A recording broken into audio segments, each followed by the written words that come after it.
Oh, got the motivation of an unkempt ferret. Hello, welcome back Hello. to Silent and the Death Machine. I'm the Death Machine, and he's silent. Apparently, it's not very Hello. social. You sound positive today, sir. Yeah, right. I'm just fucking rotten, mate. The illnesses just keep hitting me back and back and back. I've been very lucky for like the last year or so. Like, I've not really been ill or anything. I've been Hmm. pretty good. I wouldn't say I felt strong, but I haven't had any like, nothing that would like, debilitate me. If I've had any illnesses, it's been more internal struggles. But Hmm. yeah, no, like the last month or so, it's just been cold and cold. And then of course we had a whopping great downfall of snow the other night, and I think that's kind of turned it on its head again. And obviously the house is pretty cold, and we've only just turned the heating on, and yeah, I think all the temperature changes and the stress and the misery of Christmas, and putting up with people's particular brand of fucking bullshit in my line of work. I Hmm. think I'm just my body's like, okay, there, and just kind of hit a wall for a little bit. But you know, it is what it is. You got to power through it. And I'm sure there's many a woman watching this. Well, there's not, but if there was, they'd be moaning at me, going, "It's just a bit of man flu. Man up your fucking puff." So here we are. How's your week been, mate? How are you feeling this week? Not too bad. Can't complain. Christmas dues. I got a cold. That's about it. I felt fucking rotten yesterday. Yeah, I felt physically ill. I felt like I'd had very little sleep the night before. I'd woken up every hour for some fucking reason. Last night I slept 12 hours, and today feel fucking amazing. Still got a cold, but it's not kicking my ass. see, I slept pretty well today because I went to bed about 8:30 in the morning. Um, and I was pretty much out until about 5 o'clock. But yeah, when I woke up, I still felt like fucking garbage. Mm-hmm. So I always feel like garbage in the morning. Doesn't matter how many hours I have, doesn't matter how healthy I am. I could have the body of an Adonis. I will always wake up feeling like shit. Waking up is not a process I enjoy. I've Yeah, never safe. enjoyed it. I've never been a morning person either. Like I think Raw Mail drilled that out of me. That made me so unhappy and so miserable in the long run. And yeah, no, I just don't really enjoy. I don't really enjoy sleeping, and I don't really enjoy being awake all that much either. So, trying to find the right balance. We'll see. Good stuff. Well, the World Very. Cup's still on, isn't it? So there's that. It is. I couldn't give a shit. I haven't watched it. Still yet to watch a match. No, you've stood on your moral high ground quite well there, haven't you? Yeah. You said you wouldn't watch it, and you haven't watched it, which is good. A lot of people, I Even. think, go on social media and say, "I'm not watching it. I'm offended," and then, of Hmm. course, they watch England play, and you're like, "Okay, cool." Even we went to. It was my work Christmas do on Saturday. So, do We you bring it? um we went to the pub. We had our meal, and then they started watching it, and I just had my back to the TV the whole time, and then left before the end of the second half. Yeah, fair enough. I mean, you know, But it's just me. You know, hey, it's just me. Yeah, I've stood on my moral are you soapbox. legitimately not watching it because of Qatar's human rights issues? Yeah, I'd have Okay. watched England otherwise. I would have watched England games, but I haven't. Did you watch the Russian World Cup? My daughter watched the Russian World Cup. I won't stop her watching it, but I didn't. What, same principle? Yeah. See, that's really funny, isn't it? Because like I've seen a lot of people talking about Qatar, and I won't. Don't worry, we're not going to talk about it all podcast. But it's the fact that the semi-finals on as well. I've got that on in the background. That doesn't help. But yeah, no, I just found it very funny that so many people like Qatar's discussing blah blah blah blah blah blah blah. But then 4 years ago, they were all watching the World Cup in Russia, Mm-hmm. country with similar human. Now, admittedly, Russia doesn't have as many prominent anti-gay legislations or whatever, but there's clearly a lot. I mean, it's a dictatorship, you know. It's like, Depends on who you ask. yeah, well, be careful who you ask. So, but in classic dictatorship laws, if you ask the wrong person, you get 9 years in prison for speaking Mm-hmm. out. So, But not just that. Depends who you ask in the UK. Ask certain pundits in the media, they think he's fine. Yeah, that's fair enough. Let me pause it for a second. For anyone wondering why there's a lack of continuity in there, that's because somebody from the Great Ormond Street Hospital knocked on my door, and when I told him I had COVID, he ran away very quickly. So, which is, by the way, a good idea. There you go. So next time you get some of these annoying charity workers knocking on your door, just tell them you have COVID, because he just took one look at me and went, better go then, and and started backing away very slowly, like I'd offered to sexually repress him. Yeah, him and every other man. Yeah, no. What was I talking about? Qatar. Yeah, no. I was curious actually. I wanted to ask you a question. So, how far do you think you would take your moral and ethical compass? It was kind of something that was touched upon in a question we had last week. And it's that thing of, so SilentMark doesn't watch the World Cup, right? That's cool. Not a problem. I have no issue with that. If anything, I respect you more for actually standing your ground on it and not, ended up watching England games or whatever, which is what most people are doing. How far would you be willing to take it? For instance, if somebody said to you, obviously this isn't going to happen, but the reason I bring this up, so in Russia, you've probably seen on the news, this politician who spoke out about Vladimir Putin got 9 years in prison. Literally just for having a moral and ethical compass, essentially. How far are you willing to take yours before you say no? Like, for instance, if it jeopardized your ability to see your kids, or if it jeopardized your ability to work, would you be willing to stop short? Is there anywhere you have to draw a line, or are you willing to follow it through to the ends of the earth, so to speak? I'm not willing to follow it through to the end of the earth for the reasons you've said. I've got a house, I've got kids, I've got responsibilities that I appreciate people who will go out of their way to do stuff like that, but I can't. Yeah. It's not me trying to, like, No, I'm not. I'm curious how far people will go, because, like, I mean, I'm very blessed, I guess, in the sense that I'm a pretty terrible human being, so I don't have to really worry about this kind of moral ethical stuff as much. But for me, I look at stuff like, for instance, I've watched all of the World Cup. I've enjoyed it. Doesn't mean I agree with Qatar, but then I also, on the flip side, realize that this might be the only chance I'll ever get as an Arab man to watch a World Cup in an Arab country. And obviously Morocco making the semi-finals, it's not a big deal to most, but it's a big fucking deal to us, because we don't get the opportunity to be recognized on a world stage. We're marginalized, and I truly believe that, and upsets a lot of people. But I think that Islamophobia is still the most prominent form of racism in Western society, based solely on the media. Not to say that obviously, black people, I'm not saying like, black people don't have anything to worry. What are you moaning about? That's not how that works. But I'm always fascinated by just how far people are willing to go, because obviously this guy, he was smiling in this this guy I was talking about, this anti-Putin kind of guy who you'd think everybody would be in that bracket at this point. But it was just very fascinating that he was smiling. He said to all his fans, "Don't worry about it; it'll be fine." Like, he was so, proud of his moral compass. Same with Nelson Mandela, somebody who went to prison for 27 years based on his thought process and his belief in peace and removing divisions. And I'm always fascinated as to where the sort of, us average Joes, so to speak, land on that bracket. But I guess, I think it depends on my life and my livelihood. Is my livelihood in any way impacted by that type of thing? No, not really. So me speaking out against it, fucking pointless. If I was able to get to a point where I was a comedian full time, yeah, I'd speak out, because that's my job, But I think it depends on the situation. I think you're lucky in that platform, though, aren't you? With stand up, like, it's a little bit more of a free thinking platform, isn't it? Like, it depends where you're at. That's true, but then humor's also subjective. So, for instance, Ricky Gervais says some pretty horrendous things, but people are always going to listen to him because he's funny, or they're going to tune into it because they're able to put that barrier up between comedy and what they deem to be real life, even though more often than not, most stand-up comedy is reflective of real life.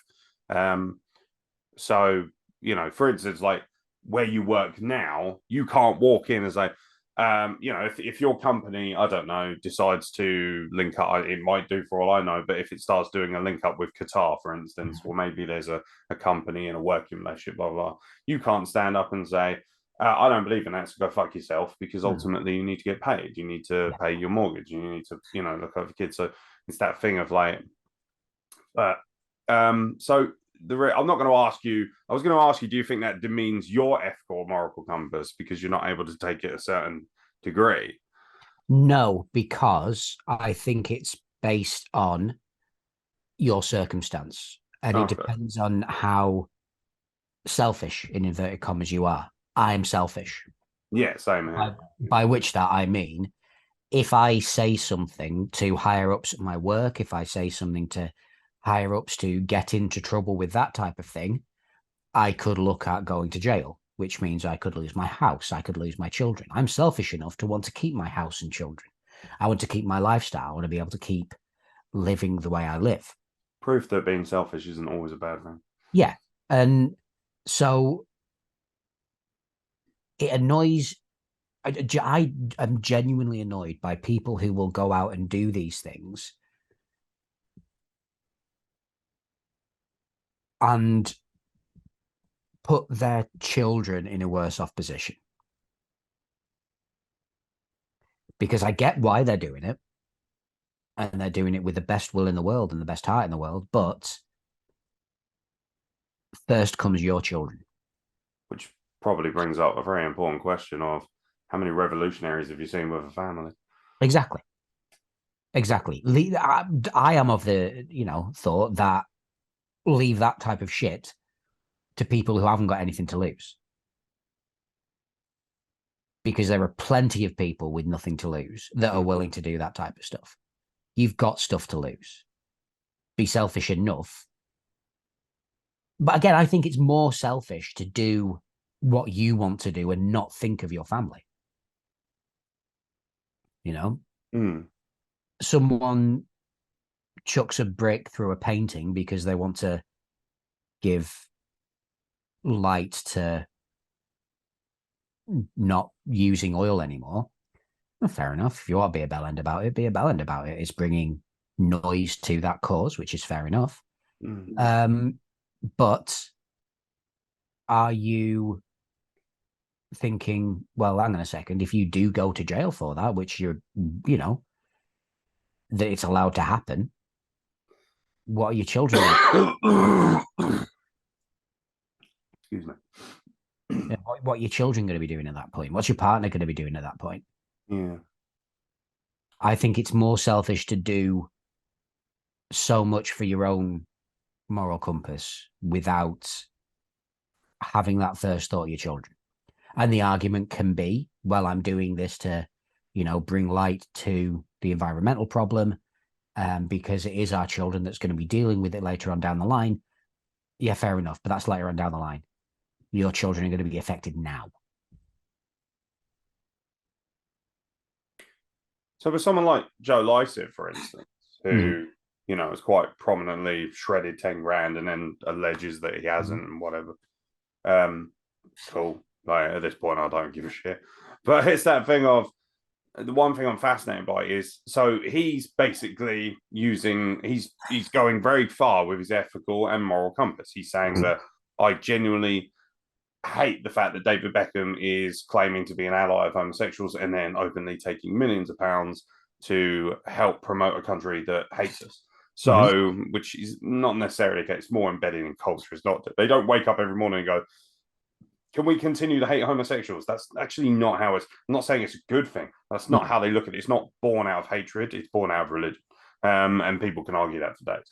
But it's that thing of, so when I see Joe Lycett, who obviously is a very well-to-do man, I'm not saying he hasn't earned his wealth, but he is obviously wealthy, and in a position of prominence, most people would argue that that makes it a stronger showing because it is somebody who's in a popular format. He's got 1 million followers on Twitter. He's well regarded. He's well known. What he's essentially doing is using his platform to raise awareness. Mm-hmm. And there's nothing wrong with that.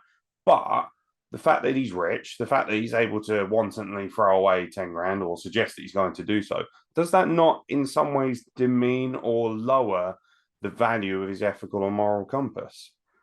Because it's very easy when you're in a position of power to be able to say to other people that they shouldn't have as much power or that they should, whatever it might be. For instance, are you taking a revolutionary who's fighting against a dictatorship more seriously if he's rich himself? Probably not. So why is it any different for Joe Lycett? I don't get what you mean. So with Joe Lycett, right? Mm-hmm. For instance, if I come out and say, as average schmo, whatever, if I come out and say, I'm going to shred 10 grand of my own money, which is a big deal because I don't have 10 grand, I'm going to shred 10 grand of my money if David Beckham doesn't reply to me, blah, blah, blah, blah, blah. Is that not more impactful and far more of a statement than if Joe Lycett does it? Because 10 grand doesn't mean that much to him. I think it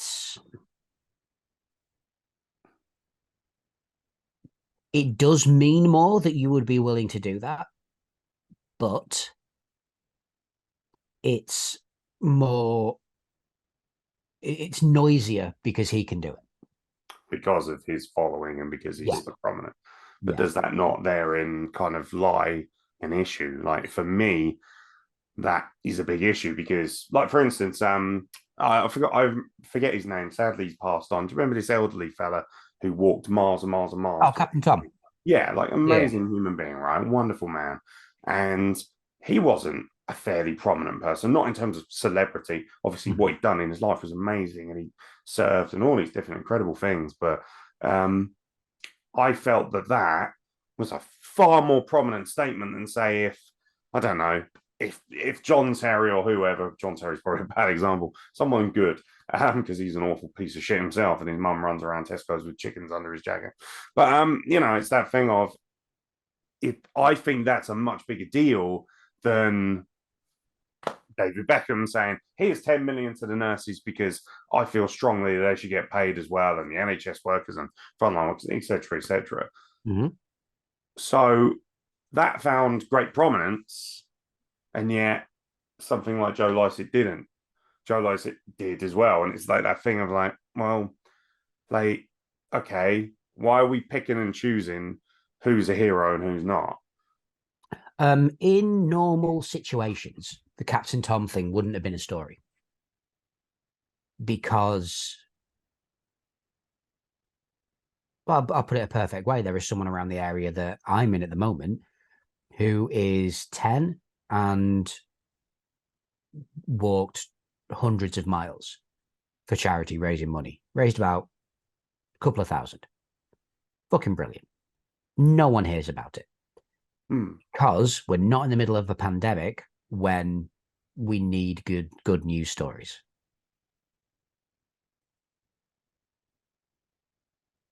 That's it. That's Captain Tom. If it wasn't because of the pandemic, no one would have heard of fucking Captain Tom at all.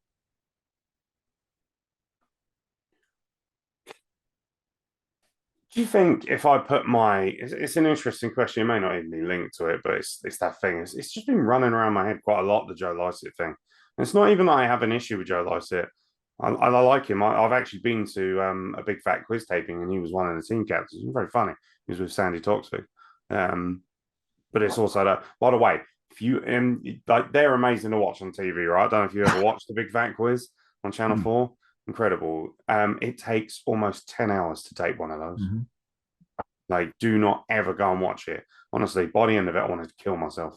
So unhappy.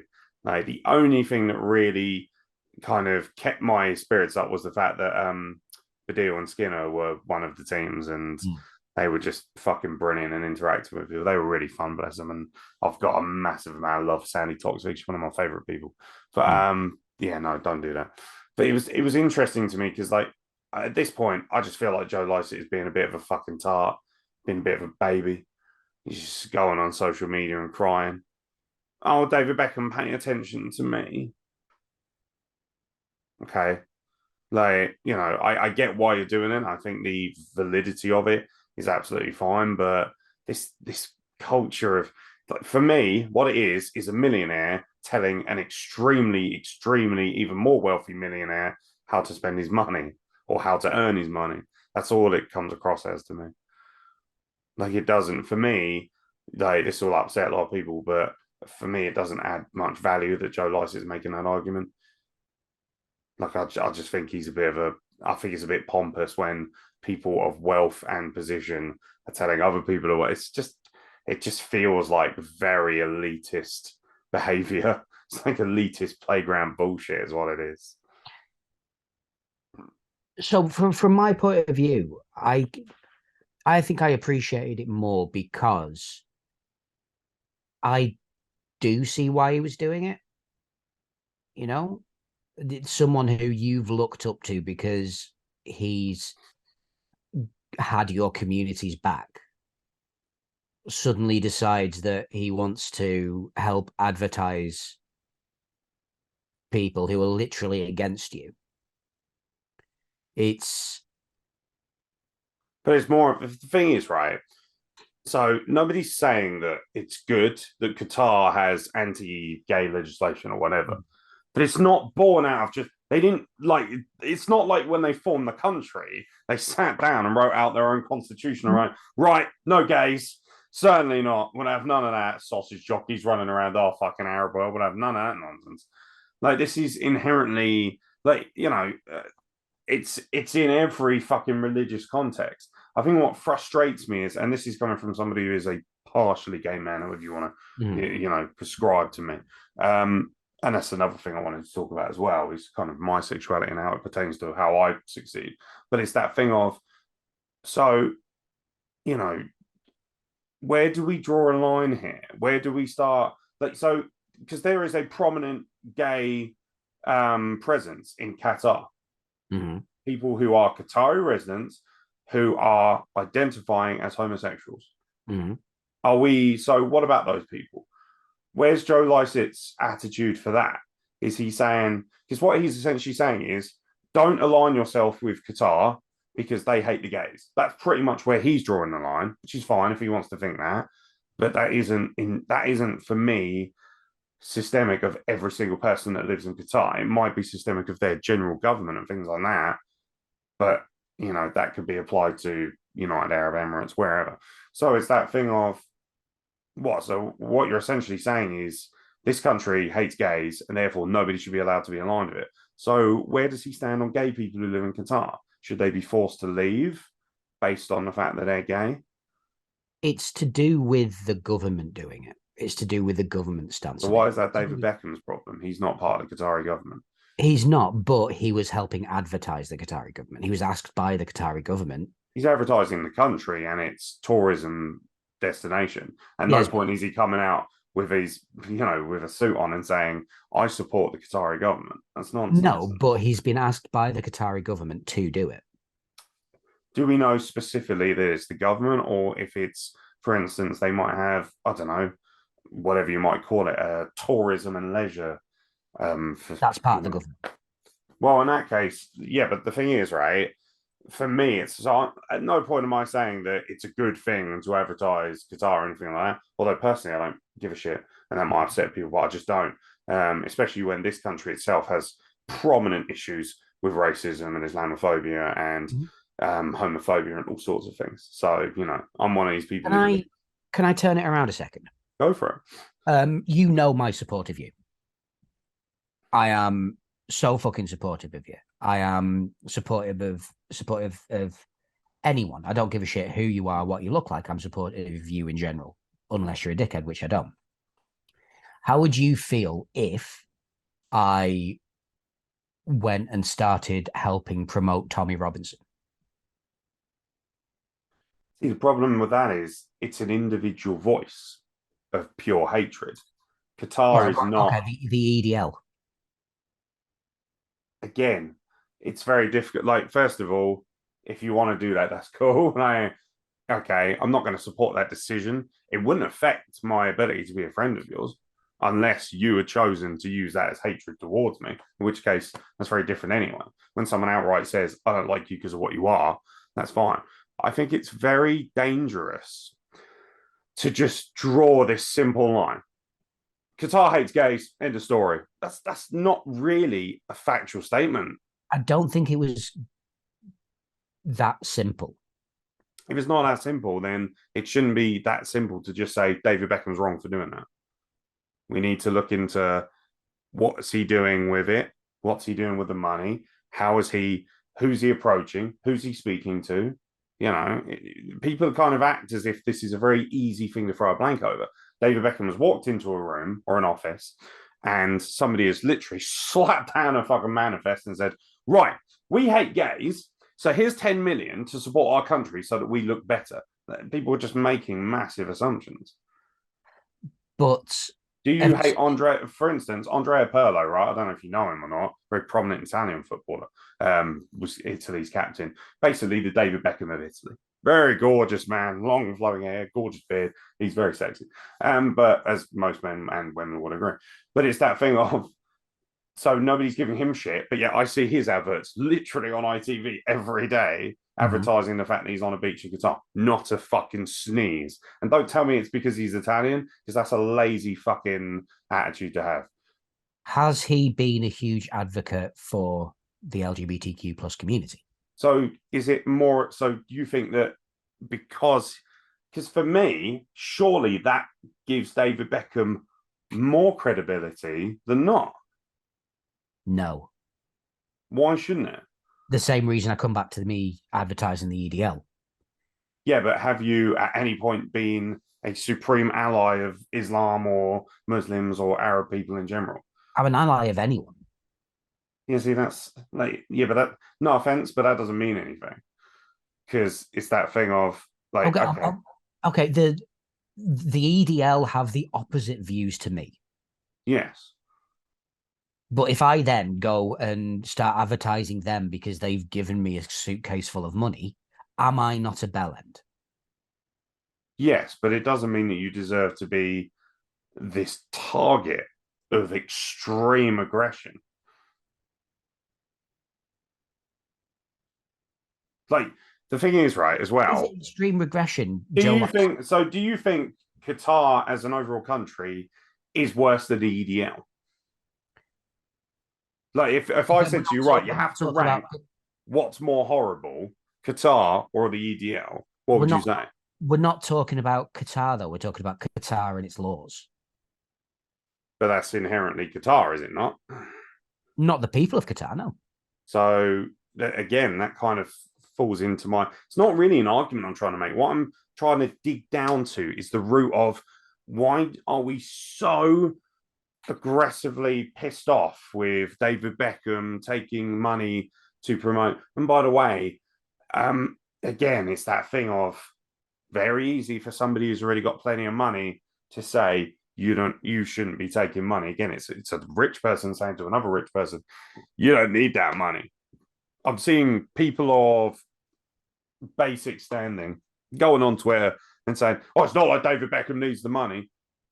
Says who? How do you know? Like, what, you his bank manager all of a sudden? Yes, he's rich, obviously.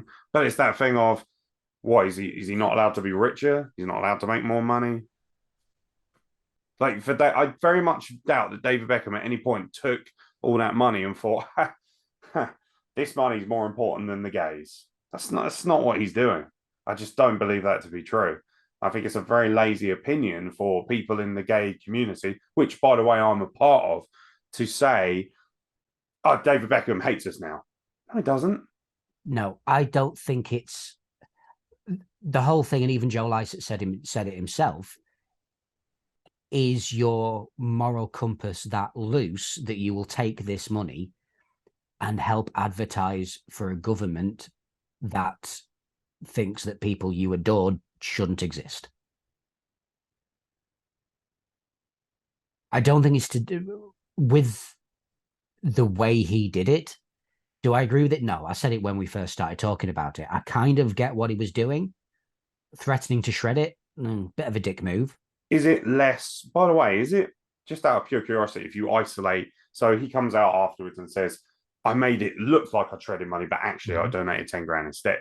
Does that lessen that argument? Because you made such a fuss about the fact that he was going to destroy £10,000 and then he actually didn't, and then turned around after the fact.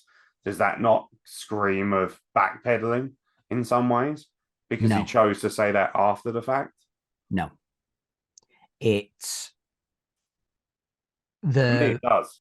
For me, it completely diminishes your argument because you know what? I would have had more respect for you, even though I wouldn't have liked it if you'd gone ahead and legitimately shredded 10 grand of your own money. To actually pull off a stunt, do a video, make it look like you have, which for all we know, he might have still done that. But it's that thing of then he comes out and says, oh, I was actually just kind of bullshitting and made it look like it. In actual fact, I was like, well, okay, but you've done that after the fact as well. How do we not know? See, this is the thing. We don't know these things. We don't know the ins and outs and the depths of how they're working mentally. How do we not know that behind the scenes, a publicist or a PR agent has gone up to him and said, it's not a good look that you've actually shredded 10 grand. So maybe you should come out and just say you haven't. Did I or did I not say when we first started talking about it that he wouldn't have done it? Yes, but no, I'm not having a go at you about it. I know. I know. Like, for me, I just think it's I think it's actually cheaper to say you're going to do it, present yourself as doing it, and then come out after the fact and say, no, not impressed, or, oh, actually, no. So I was just basically making a scene because I wanted to raise awareness. Well, then you could have easily raised just as much awareness. I don't believe that he needed to threaten to shred money to bring the same level of awareness. There's a multitude of different things he could have done. So I'll ask you the question. Would he have got the same exposure if he'd have done this exactly the same thing, but instead of 10 grand, do the Attitude cover that David Beckham was on? What you mean as in would he have had the same amount of publicity? Would he have had the same amount of conversation? Anything like that? So would he have had the same impact for people talking about it if he'd have said, I will shred this copy of Attitude that you were in? So I assume by that basis, what you're saying is that less people would see it if it was on the Attitude cover, correct? Mm-hmm. Right. That inherently is an issue then involved in British systemic politics and our overall identity. Because ultimately, if we are such a progressive country, surely as many people would have seen that as they would. So the fact that he has to threaten to shred 10K, doesn't that speak volumes about us more so than anything else? Yeah, it's human nature. You talk, you will talk more about something big and bombastic than something smaller. You're bound to. But then it's also that thing of what has it actually done? When you say raise awareness, that's great. What's that awareness doing? Like that's what I want to see as well. Like for me, like the other thing as well is how many of these countries has Joe Lycett actually been to Qatar, for instance? No idea. To see it for himself. That's the thing. Like, okay, you're out here saying, oh, Qatar has legislation, blah, blah, blah, blah, blah. Okay, have you gone to see it for yourself? Have you gone to educate yourself on what it's like out there? No? Well, then for me, like as somebody who has gone to a number of prominent Arab countries, not Qatar, as to be said, but I've been to Saudi Arabia, for instance, which, by the way, is not particularly fantastic in its own right. But it's that thing of, I'm sorry, but for me, I have more respect and more understanding from somebody who's actually been in that position. What it essentially comes down to for me is the credibility of your argument and what have you got to back up your argument, other than basically he's a bit upset that David Beckham used to be apparently an ally. Is David Beckham not allowed to be an ally for gay people now because he took money to work for Qatar, for instance? I think the argument is a moot one because there will be people who are up in arms going, he's no longer an ally. And then there'll be people on your side who'll be like, no, he is. He's just taken the money because he's allowed to. It is a human being. Again, is your moral compass that flimsy that you're willing to go against? But then at the same time, I think that's why it was interesting to me. How far does your moral compass allow you to go? Would you take 10 million to advertise no, Qatar? Not no, even if it was secured your children's legacy for the rest of their lives. no. I've still got a job at the moment. I don't need that much cash. I'd love it, but do I agree? It depends who is paying me. That's one thing. Who's paying me for it? Yeah. Is What? it So if I say outright, someone in Qatar is going to say, "Hey, we need a really," let's just say someone from Qatar, government official, tourism, whatever it is. We're saying that it overall encompasses all of the government. That's cool. So if one of those individuals approaches you and says, "Mark, you got a really likable face. We really like what you do on Silent and Death Machine for some ungodly reason. We found it on YouTube. So we're going to give you £5 to £10 million to advertise Qatar because we feel like you'd be a good representative of our country and what it could bring to people like yourself coming abroad. We want you to make it a bigger tourist destination. You're outright not taking that money." No. I can honestly say categorically I would. And That's fair enough. and it's that thing of, do you know what? I don't mind if people hate me for that. I don't mind if people think that I've got a low moral compass for that, because I do. Because for me, it's that thing of, you know what? This is the frustrating thing. I feel like, do you reckon if we'd had the same media and the same technology that we have now 50 years ago, do you think people would think differently? Because it was a much tougher, more just kind of get on with it, stiff upper lip society, wasn't it? We weren't nearly as sensitive. We weren't nearly as aware of racial issues. There was no real thing. There was no xenophobia or anything like that. I mean, there was, but we didn't have buzzwords. We didn't have labels for it. We didn't have awareness. There was no snowflake culture or cancel culture or whatever you want to call it. Do you think that people would have just been like, oh, it's £10 million, see you later? Like, do you think people would have cared less 50 years ago? Of course, people would have cared less. Yeah. But it's that also that thing of, I feel like systemically, people getting upset about people doing things that may be slightly in moral reprehensibility. I think a lot of that is down to our more sensitive culture of how we live now. Yeah, I'd but say it's that. also that thing of the reason how much money has Joe Lycett made for Ukrainian war victims? No idea. Exactly. That's the thing. Probably fuck all. And I think what frustrates me about that is I've got no problem with you coming out. Like, this is the thing. People are going to sit here thinking, he hates Joe Lycett. I actually don't. I actually don't have a problem at all with what Joe Lycett does. Do I think he's a bit of a whingy tart? Absolutely. But then you could apply that to most stand-up comedians anyway. But it's that thing, no offense. But it's that thing of I'm taken. But it's like, it's also that thing of, again, like we spoke about on a previous podcast, why the fuck do we not apply this level of energy to everything, not just what we want to cherry pick? Yes, I am ferociously supportive of the idea of inclusion and representation of Arab culture in Western society, but I'm also just as ferociously passionate about mental health. I'm just as ferociously passionate about Ukrainian refugees and victims of that war getting the correct and right facilities to live somewhat of a decent life despite the extreme measure of stress and pain that they're under. I'm extremely passionate about rape crisis, who I donate a lot of money to. I'm extremely passionate about everything that I talk about, not just what fucking suits me as a partially gay man or a pansexual man, which is how I identify. It's that thing of, it frustrates me so much that, someone like Joe Lycett, and it's not even his fault, it's the people around him who are making a hoo-ha and making the noise. And as far as he's concerned, mission accomplished. Well done, mate. You've raised more awareness. That's great. Let's see that fucking energy for everything, not just what suits. Because have a moral, ethical compass should be about everything, not just cherry picking it. Otherwise, for me, it demeans and waters down the premise of having a moral and ethical compass. If your moral and ethical compass only applies to certain things, then I guess be more like me and just don't actually have it at all. Like, do I have a moral ethical compass from the sense of I treat people with as much respect as I can and be nice to people? Absolutely. But I don't have a moral and ethical compass for things like this. For me, I would rather just be super, super, super passionate about everything. Otherwise, shut up. It does frustrate me a little bit when people come out on social media and stuff. I'm appalled by this, and yet they let whatever monstrosity or atrocity of life pass them by on the other side because it just suited their needs to be outraged. It's again, it's part of outrage culture. You can't just cherry pick what pisses you off if it's a horrible thing.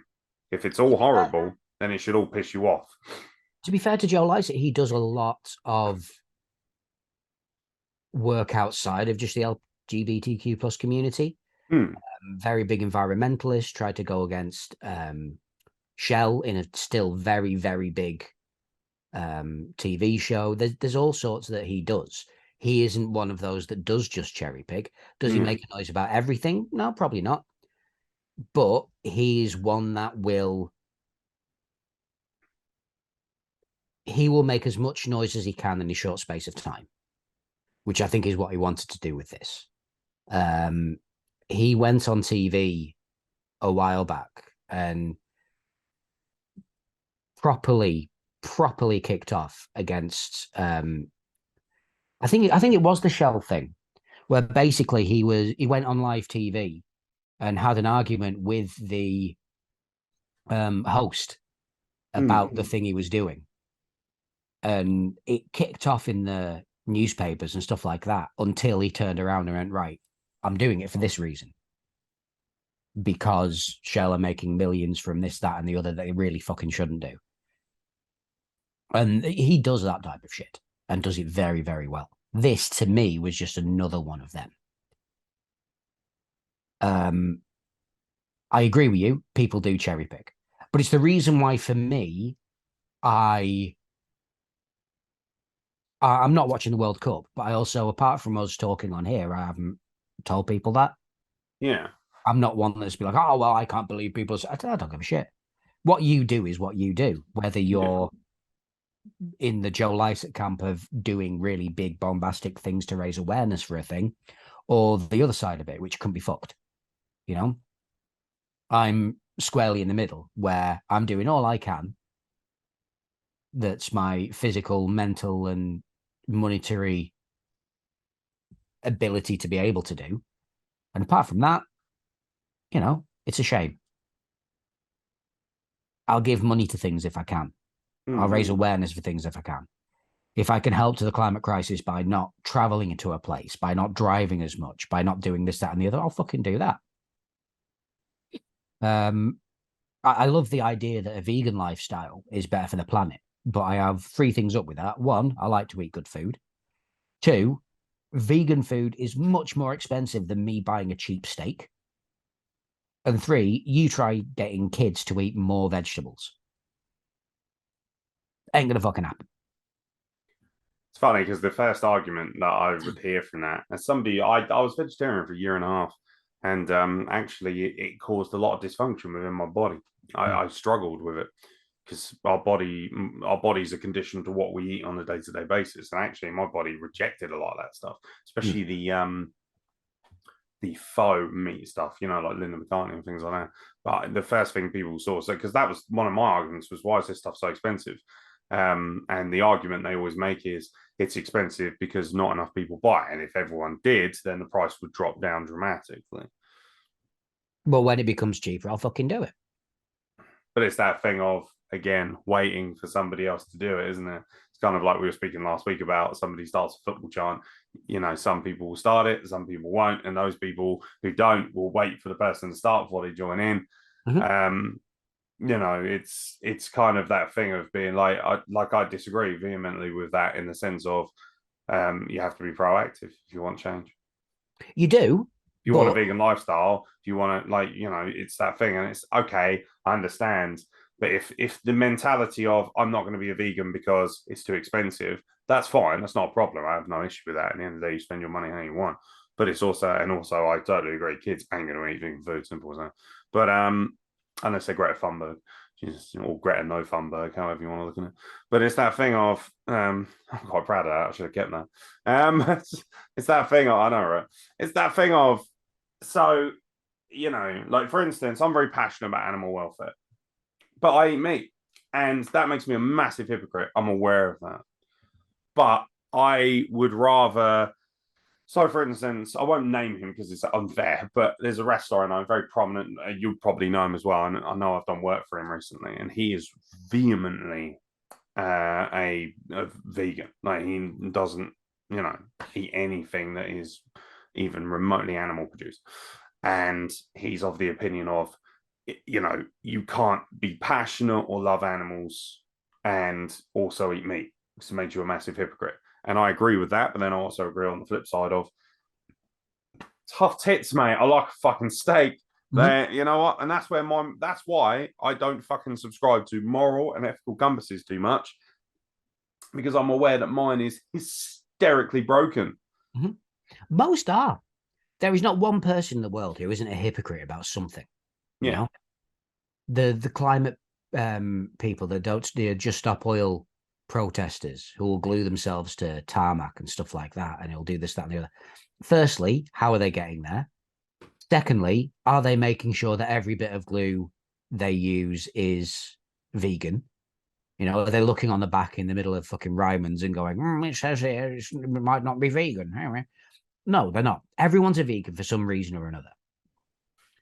Everyone's a vegan. Everyone's a hypocrite for some reason or another. No one's everyone's a vegan. Yeah, everyone's a vegan, apart from people who eat meat. But everyone will be a hypocrite for some reason. The only thing we can do is try and make a difference as much as we can in positive ways. We can try and be as good a person as we possibly can. And protesters, fucking go for it. Do what you want. You know, is it gonna change the world? Who the fuck knows? You know, if 1 million people can protest a war that still goes ahead, can protest a Brexit that still goes ahead, then is it useful? Well, yeah, sometimes, because making a noise, as we found out, makes people talk. Fingers crossed, later on down the line, it will happen. You know, oil will be less used. Climate change will be controlled because we'll physically do something about it. But until something is accessible, I don't think it's going to make a difference. Yeah. That's what comes down to the bottom of the line with anything like this. It's accessibility. You know, it is much cheaper to buy cheap burgers or a cheap lot of mints than it is to, so I can buy a pack of mints for £3. I can make that last 2 weeks. 2 weeks? Bloody hell. Yeah, you can make it last 2 weeks. Even with kids. What, even if you're eating it every day? Yeah. Maybe not big ass bit of mince. Maybe not breakfast, lunch, and dinner, but, Who's having mince for breakfast? I have. Yeah, I can imagine you have had many a mince for breakfast, darling. I love mincing. Sorry. I do. But you can make that last a long time. It's what my parents taught me when I was younger because they had to. They make food last a long time. Can you do that with vegan food? But then also vegan food falls under so many brackets, doesn't it? I think it's interesting, isn't it? I think we're all guilty of, when we hear vegan or vegetarian, we assume, I don't know, terrible vegetarian faux objects like sausages or whatever. And then carne sausage and all that. Fruit and veg is relatively expensive, and it's not going to last 2 weeks. I mean, I think a lot of it comes down to education as well. Mm-hmm. So here's a little pro tip for you guys out there if you're struggling with your money or whatever. So I don't have that much money. I don't live excuse me, an affluent lifestyle.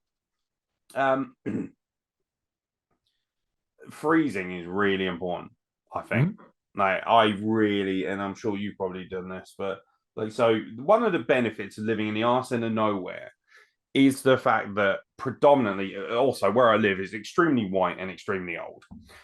Kent is a very old and very white place. And if you want any fucking example of that. Just go to any wrestling show here, and it's just heaving with racism. I'm surprised I don't get this. I'm lucky I'm the cameraman. If I was a wrestler, I get all kinds of grief, I reckon. But No, you're way too white for it. I still, yeah, right. I still remember fucking Harry Singh wrestling, and everyone looking at him like, "What's he fucking doing?" And it's just fucking funny. I just think those people are fucking morons. Mhm. But for instance, like because of that, you find that more food goes to waste in areas like this because obviously people are a lot more picky about their preferences Mhm. of food. So when I go to Morrison's or Lidl, which are the only two options I have, well, actually there is a Waitrose here, shock, but nobody goes in there. You know, there's an alarming amount of reduced food or food that is literally like just basically being sold for pennies at times. And you have to obviously know the right times, but I will frequently, almost like every other day, pop down there and see what I can find that can be frozen and kept long term. Because for me, it's that thing of, you know, you have to make do. And, you know, it is that thing of, do you know what's interesting? So I'm curious about this. So he's a good friend of mine. I love him dearly, and I won't mention his name. But I remember a little while back, one of my friends, um, he had gone shopping to, I think, Lidl, and his missus had basically made the argument, you don't need those McVitie's digestives. Why don't you just buy the off-brand ones? Because they're like fucking 50p, whereas the other ones were like £1.80 or whatever it was. Mhm. And he said, even though we're struggling for money, this is something that I don't feel that I should have to compromise with. And I want the brand name biscuits, so I'm buying them anyway. Is that a bit dumb? Depends. Um, for a few reasons, you know. Can he spare it? I'm guessing if he's bought it, probably, maybe a little bit. Um, Then if doesn't he inherently destroy his argument of we're really struggling for money right now? And why are you buying brand name biscuits then? Yeah, no, I know what you mean. My argument would be depends on the quality. So, for example, I am not buying. If I buy a pack of Frosties, I'm buying a pack of Frosties. I'm not buying a pack of generic home brand ones. What Reason being, the cereal? yeah. All right, I Reason honestly don't know the difference. reason being is because they taste different. Oh, okay. Now, Bailey's, for example, The alcohol. yeah, I'm buying Aldi's version that costs like 10 quid less than the original. Bet it tastes exactly the same. No, it tastes better. Oh, does it? Yeah. At the end of the day, it depends on the taste of stuff. It's just If thick milk alcohol, from what I can tell. also, yes. But Do you have it with ice? yeah, Oh, cool. yeah. Drinking it like at room temperature is disgusting. Yeah, no, I can't do that. Or have it in coffee. Yeah, Isn't it? yeah, I'm all for an Irish coffee, absolutely. But the thing is, you've got to. So, was there a difference between the biscuits taste wise? If there wasn't, then he's a fucking idiot. But does the argument of taste kind of isn't that severely diminished when we're talking like really like taste is more important than saving money? Is it Um, though? you are again. It depends on the situation itself. I know it's an incredibly minute and frankly pointless thing to fucking debate about. It's just solely being used as an example. Because Can like I if we're put? just isolating a moment, it's a fucking packet of biscuits. Yeah, but can I put one more foot in the well, if you will? Um, do they need the biscuits? Do you know? We Yeah. didn't have many biscuits when we were young. We didn't have the money for it. It's funny, we were really poor, but we always had shit tons of rich tea biscuits because they were super cheap. Like, rich tea biscuits are super cheap, and you can pretend that they're sweets. You know, you can get away with Pretend saying that they're sweet. you can get away with saying they're a sweet thing. Sort of, especially if you dip them in your tea. Yeah, and plus, rich tea By are the way, amazing. they're the only biscuits that should be dipped in tea. I'm They're not. I'm not. I'm they're so an sick and underrated tired of biscuit. people being clever and trying to put their hobnobs and their ginger nuts in and things like that. Ginger nuts, I like. Keep your Uh, ginger nuts out of my tea. no, I'm they're sick and tired going of in. you dipping your ginger nuts in my tea. They're going Um, in. But no, rich tea underrated biscuit. because they're fucking nice. But no, Should that's it the not thing. be on National Biscuit? Sorry, Should it not be on National Biscuit, rich tea? Because, white and plain. yeah, exactly. Yeah. But also inherently, like everything about rich tea is like it's just I remember going around my nan's when I was a tiny little kid, and there'd be a plate of rich tea, and you'd have your cup of tea, and I get yelled at if I wanted more than one sugar. And, you'd always dip your fucking biscuits in. There was always an etiquette if you only dip one biscuit in, and I would normally go through half a pack until my tea was cold because I was a fatty. But it's that thing of like, I don't know. I look at rich tea and I think it's better than custard cream. It's better than bourbon. It's better than digest. Chocolate digest is yeah, it's probably the king for me. But then that's probably my favorite biscuit. But yeah, no, rich tea just screams British biscuit. Like It does. Yeah, this I'll go with that. is as far as my engagement in nationalism will go. Like I could give a shit England lost to France. Yeah, I couldn't care less. No. I'm not asked. However, Morocco making the semi-finals, that's fucking important to me. If they lose to France tomorrow, then I will hate French. That's just different. But it depends what you're passionate about. Plus, Argentina are spanking Croatia at the moment, which is good news for me because I put money on them at getting on the tournament and win. I'm dying. Yes, yeah, you and me both. But no, I do agree. It is a bit stupid arguing over it and saying, no, I need the brand name one. Because at the end of the day, yeah, you don't. You don't. If you kind of makes the last hour or so pointless, doesn't it? Because it's that thing of like, no matter how passionate and vehemently we will debate things like Joe Lycett and stuff like that, it's always going to be a preference.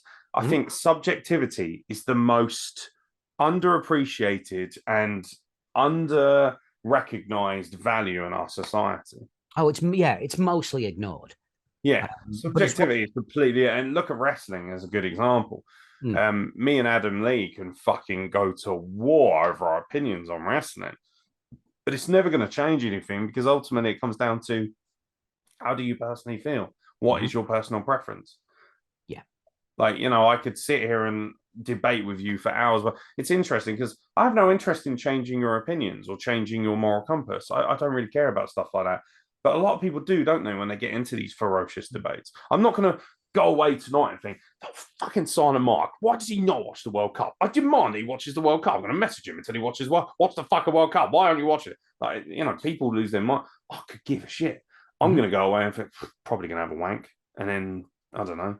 You've been watching me for an hour. Of course you are. Exactly. And then it's Assassin's Creed, baby. And commission work. And it's that thing of, I don't care enough. And also, I don't disrespect you enough to, like, for me, it's like, you know what? Good for you. That's your moral compass. Cool. That's where you should lie. And this is where I lie. Whereas most people, and I used to be the aforementioned, I used to be that guy who just couldn't understand why anyone would have an opinion that wasn't mine because I was arrogant and young. Whereas now I'm kind of that opinion of, if I do present opinions or debates, it's more so as an understanding. And I think people get that mixed up. They hear me and they think he's very ferocious, he's very passionate, he's clearly trying to change our minds. It's like, actually, I'm not. I'm very fascinated as to why Joe Lycett would do what he does. I'm very fascinated as to why people would support that. I'm very fascinated as to why people just outright want to say fuck Qatar when there's probably still good. There's always good and bad in the worst and best of us. And it's very difficult for me, especially as an Arab person who is also gay, because I fucking hate that term anyway. It's just like, what does that mean? Like, and we mentioned sexuality. It doesn't mean fuck all, as far as I'm concerned. It means you fuck men. Yeah, well, yeah, obviously, I'm aware of what that actually means, you idiot. Well, then you just answered your own fucking question. Sure, Listen, you did. don't fucking get saucy with me just because I won't fuck you, honey. And it's that thing of, at least slide some Baileys my way first, or your Aldi approach, whatever. Yeah, fucking cheapskate. But it's that thing of just go and eat your digestives in it, your off-brand ones. I don't understand why people don't question everything as opposed to just leave it all alone. We just take everything at face value when it's in front of us, and that's it. And it's like that Joe Lycett thing. I could have easily just been like, cool, I'll just put my tweet up going, as a pansexual man, I appreciate you bringing lightness and awareness to this. Thank you, Joe. Bye. Oh, now I've got some clout and people like my tweet. Fuck off. Lazy. Boring. question everything, think about everything, research everything.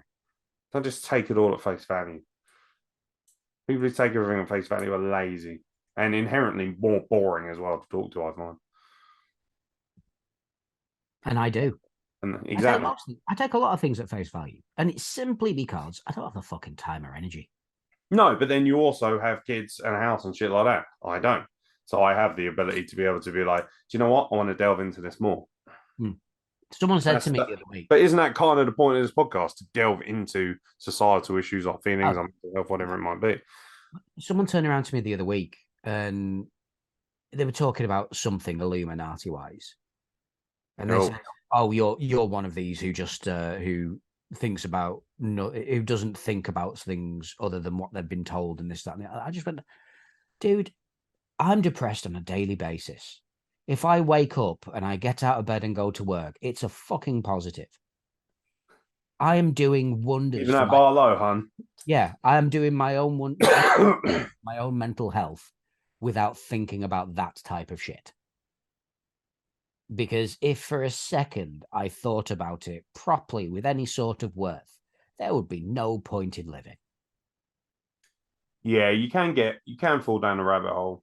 Yeah. When I was severely depressed and not taking my meds and the pandemic hit in, and I wasn't like anti-vaccine or anything, but I felt that, you know, as we had this pretty strong debate last week about this, I just felt like a lot of it was overblown to a certain degree. Mm-hmm. And in that moment, at least, it's not necessarily how I subscribe now, but I remember falling down a rabbit hole, you know, and reading up on things and hearing alternative theories and things of that nature.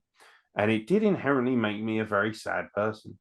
And I remember thinking, and like, I'm not saying that people should completely disregard free thinking if it's potentially could lead to depression, because I just think that's, you know, like, I'm sorry. But for instance, like, you know, I cannot get over the crap they teach kids at school. I cannot get over it. As somebody who has a little sister at school, I don't know what your kids are learning at school, but like for me, the majority of what they learn, not even about free thinking, just in general, it just doesn't mean anything. Just pointless shit that's not going to benefit them whatsoever. Like what? Just like, well, for instance, I mean, name a subject. Like, so for me, like, for instance, history, right? Mm-hmm. So you can learn about history. That's cool. But when you're being taught it, like another one, religious education, they don't teach you anything divisive or anything that is dangerous. That's the problem. They just teach you the bare basics. But one thing that they seriously, I'm sorry, I'm never, ever, ever gonna, this one thing I will fucking stand my ground on is they do not teach children how to think for themselves. They don't. I think if anyone thinks they do, they're a fucking bullshitter.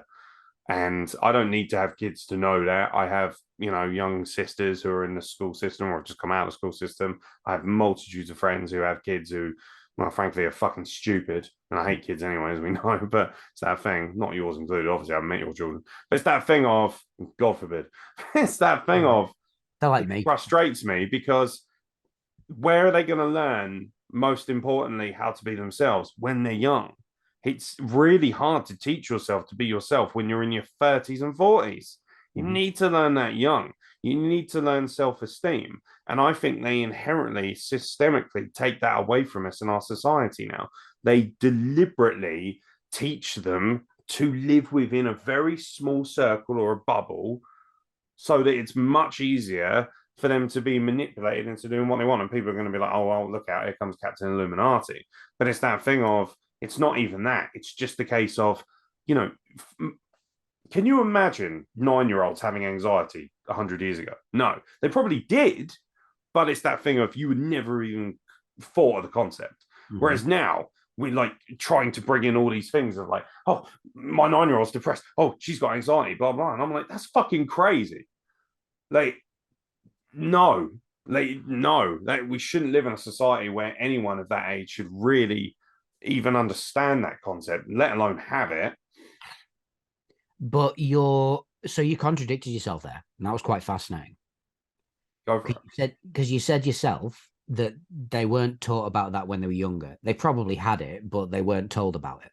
Yeah, but you also have to gauge age as well. I don't think 9 years old is an appropriate age to be teaching people about depression. Disagree with that.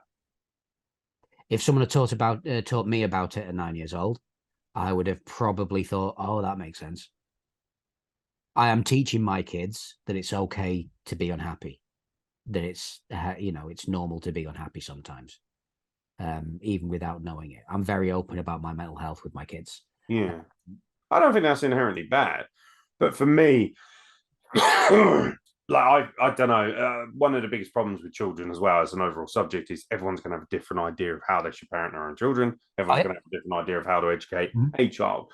But for me, like for instance, again, like I mention all the time, my little sister is literally the most important person in my life, and it is crucial to me that she grows up believing that she has the opportunity to be anything and everything, that she has access to anything and everything that she wants, and as a young Arab girl, that she does not have any limitations or boundaries or obstacles in front of her just because of who she might be or what she prescribes to be or what her religion is, whatever it might be. It's important to me that she has complete freedom to live the life that she can try and at least pursue. Whereas I don't think our education system at all is directed towards that, because otherwise we wouldn't have these fucking career counselors or advisors coming in. I remember my career advisor came in. What do you want to be? Oh, I want to work in wrestling. Okay, let's talk about something that's realistic. Who are you to tell me what's realistic? Your job is to tell people what jobs they should have, which, by the way, is not a fucking job. That is bullshit. Career advisors, by the way, are literally scum of the earth. Like, if there was ever a bracket of people I would like to chuck into hell, it's them people. It's not even a job. Who wakes up and thinks, you know what my job should be? Telling other people what their job should be. Fuck you. That's not a job. You're a cunt, is what you are. You go in and inherently destroy young people's dreams before they even start. What you essentially are is a fucking megalomaniac dictator of children. That's what you are. But you don't have the balls to go the whole hog and live in a palace and throw shit on people from afar. You'd rather just do it at the ground level because you're a weak, pathetic simpleton. What a shit job. Go fuck yourself. You cunt. The thing is about teachers is that they can only. That's not teachers, by the way. Career advisors. I know, yeah. I don't know. That's a horrible transition. The thing about teachers, no, that's not what I'm going for. We're talking about school, so it makes sense. But the thing about teachers is that they've only got a small space of time to teach things they need to teach. And when they're teaching about things like history and about things like religious education, stuff like that, yeah, they are giving a brief synopsis. They are giving a brief thought about it. But it's because it's laying the foundation for their interests later on down the line. Do I think it's important? No, I don't. I fucking hated history. Actually, no, I hated my history teacher. He was a dick. But I actually really like history. It's one of the few things that I felt was relevant. But the thing is, when you have that interest, it will pique it. And that's what those type of lessons are there for, to pique the kids' interests in that type of shit. If you weren't taught about certain bits in life as a kid, you had shit teachers. And I had a lot of shit teachers. Yeah, I had a few teachers in particular who helped teach me about life a bit more than they would have done otherwise. Well, the system was even worse when we went to school, though, wasn't it? Let's be honest. Yeah. It was horrible. Like, I remember school vehemently as a horrible time anyway. I failed all my GCSEs. Like, I was not an intelligent or academic person whatsoever. I was a dumb kid. I was thick as shit. You're a wrestling fan, of course you were. I mean, who didn't have a hardcore title at school? Come on. Like, we certainly did. And I am still suffering the ramifications of trying to pedigree somebody into the fucking bag pen. But it's seriously, all kinds of horrible things were done in my school. It was awful. But what frustrates me is it's nothing wrong with teaching kids about history, mathematics, things like that. I just think education isn't relevant to what we need or what we do. I think, and maybe it is more. I'm not in a school classroom now, so it's kind of a little bit of a fickle debate because I don't know what, for instance, your kids are being taught. I don't know. I can only go on what's being taught to people that I know who are in that system or their kids or whatever. But I also do know that inherently it's very difficult anyway because school teachers are woefully underfunded and underappreciated. I know that for a fact because my friend Yeah. Trish is a school teacher and does not get nearly as much love and credit as she deserves for the incredible work she does. So, I mean, there's one big thing that every year has someone that says, "Oh, well, why do I need to know algebra? I won't need this later on down the line." I'm like, yeah, you won't. Someone else might. you would if And you're an accountant or something. But it's that well, thing no, of look. Right. So, what are you recording on at the moment? a PC. Yeah. So you're recording on a PC, which has bits in it that go way over my head. The reason why that PC exists, the reason why the circuits exist, the reason why the technology exists for all that to go on is because when people were younger, they had their interest peaked in maths and engineering and science. It might not be relevant to you, but you can't have, a classroom full of 22 4-year-olds and go, right, what are you going to be interested in 50 years time? I'm going to do a lesson just for you. What about you? What about you? They can't do that.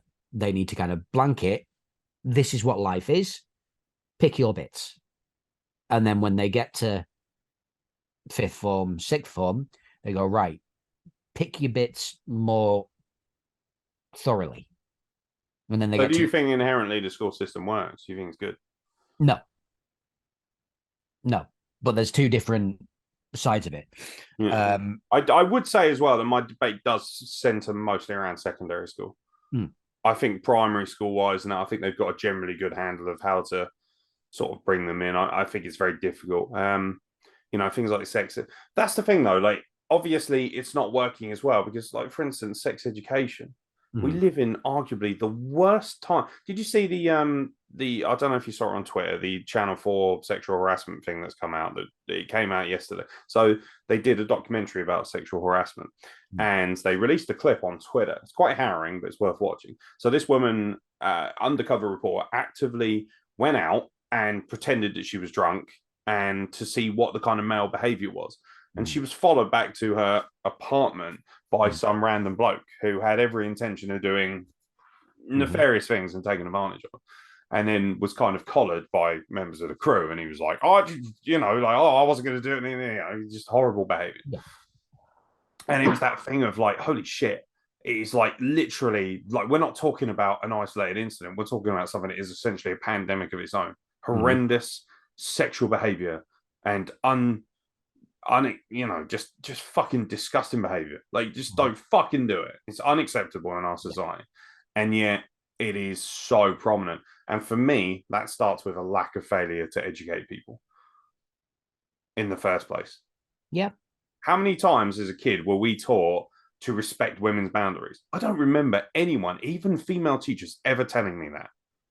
Now, luckily, I was brought up in a household that was predominantly female at the most times anyway, because daddy wasn't here, and shit like that. But it's that thing of I'm lucky that I just grew up with a very feministic attitude anyway, and I don't know if my sexuality leans towards that or whatever.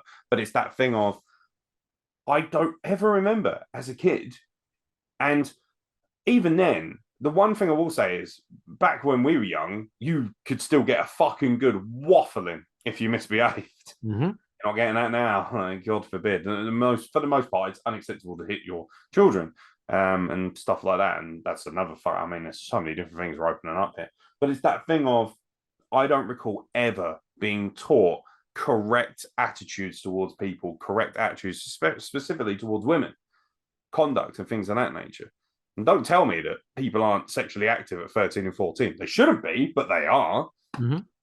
But it's that ignorance of when was the last time we fucking, and people might say it's not up to the schools, it's up to the parents. Well, either way, everything comes down to an educational process, learning, being taught. So education, when I say education, people assume I just mean schools. No, education comes in every form and every format. Yeah. It is amazing how many people are completely unaware of how horribly stupid they are. And that's really scary to live in a society where people are literally that thick. At no point does, Aeron Nix or SilentMark ever go down a pub and never think at any point, oh, that woman's quite hot, so I'm going to stalk her or behave disgustingly towards her at any portion of the night. If a girl walks past me and smiles or whatever, I might smile at her and think, oh, she's really attractive. But, it's like whatever. But inherently I have an issue anyway. I won't approach people if I have fans in them anyway. I'm just like, nope, absolutely not. My anxiety will not allow that. My brain just thinks, not a chance. Get back in your fucking cage, you fat bastard. But it's that thing of, I don't recall ever being taught that. Is that right? Like, did you have that premise? Like, when was the first time you realized or someone taught you about the values of respecting women or other people? I've always thought about respecting other people. I've always been taught that. But it comes on to another conversation though about bullying in school. Which is In massively theory, prominent as well. yeah, in theory, we're taught in school that if you are bullied, if you're abused, don't tell anyone. Because if you tell someone, that's going to make shit worse. Were we told that by teachers? No. We were told the opposite by teachers. But unfortunately, the facts of life are you're bullied, you talk to adults about said bullying, those adults talk to the bullies about said bullying, you then get bullied more. Can we not do more to basically say, if you, as like, for instance, if I'm a teacher, right, and a student comes up to me and says, I'm getting picked on or beaten up at lunchtime, I'm like, okay, explain to me the situation, why they're bullying you and who's doing it. I would then pull the kids aside or the people involved.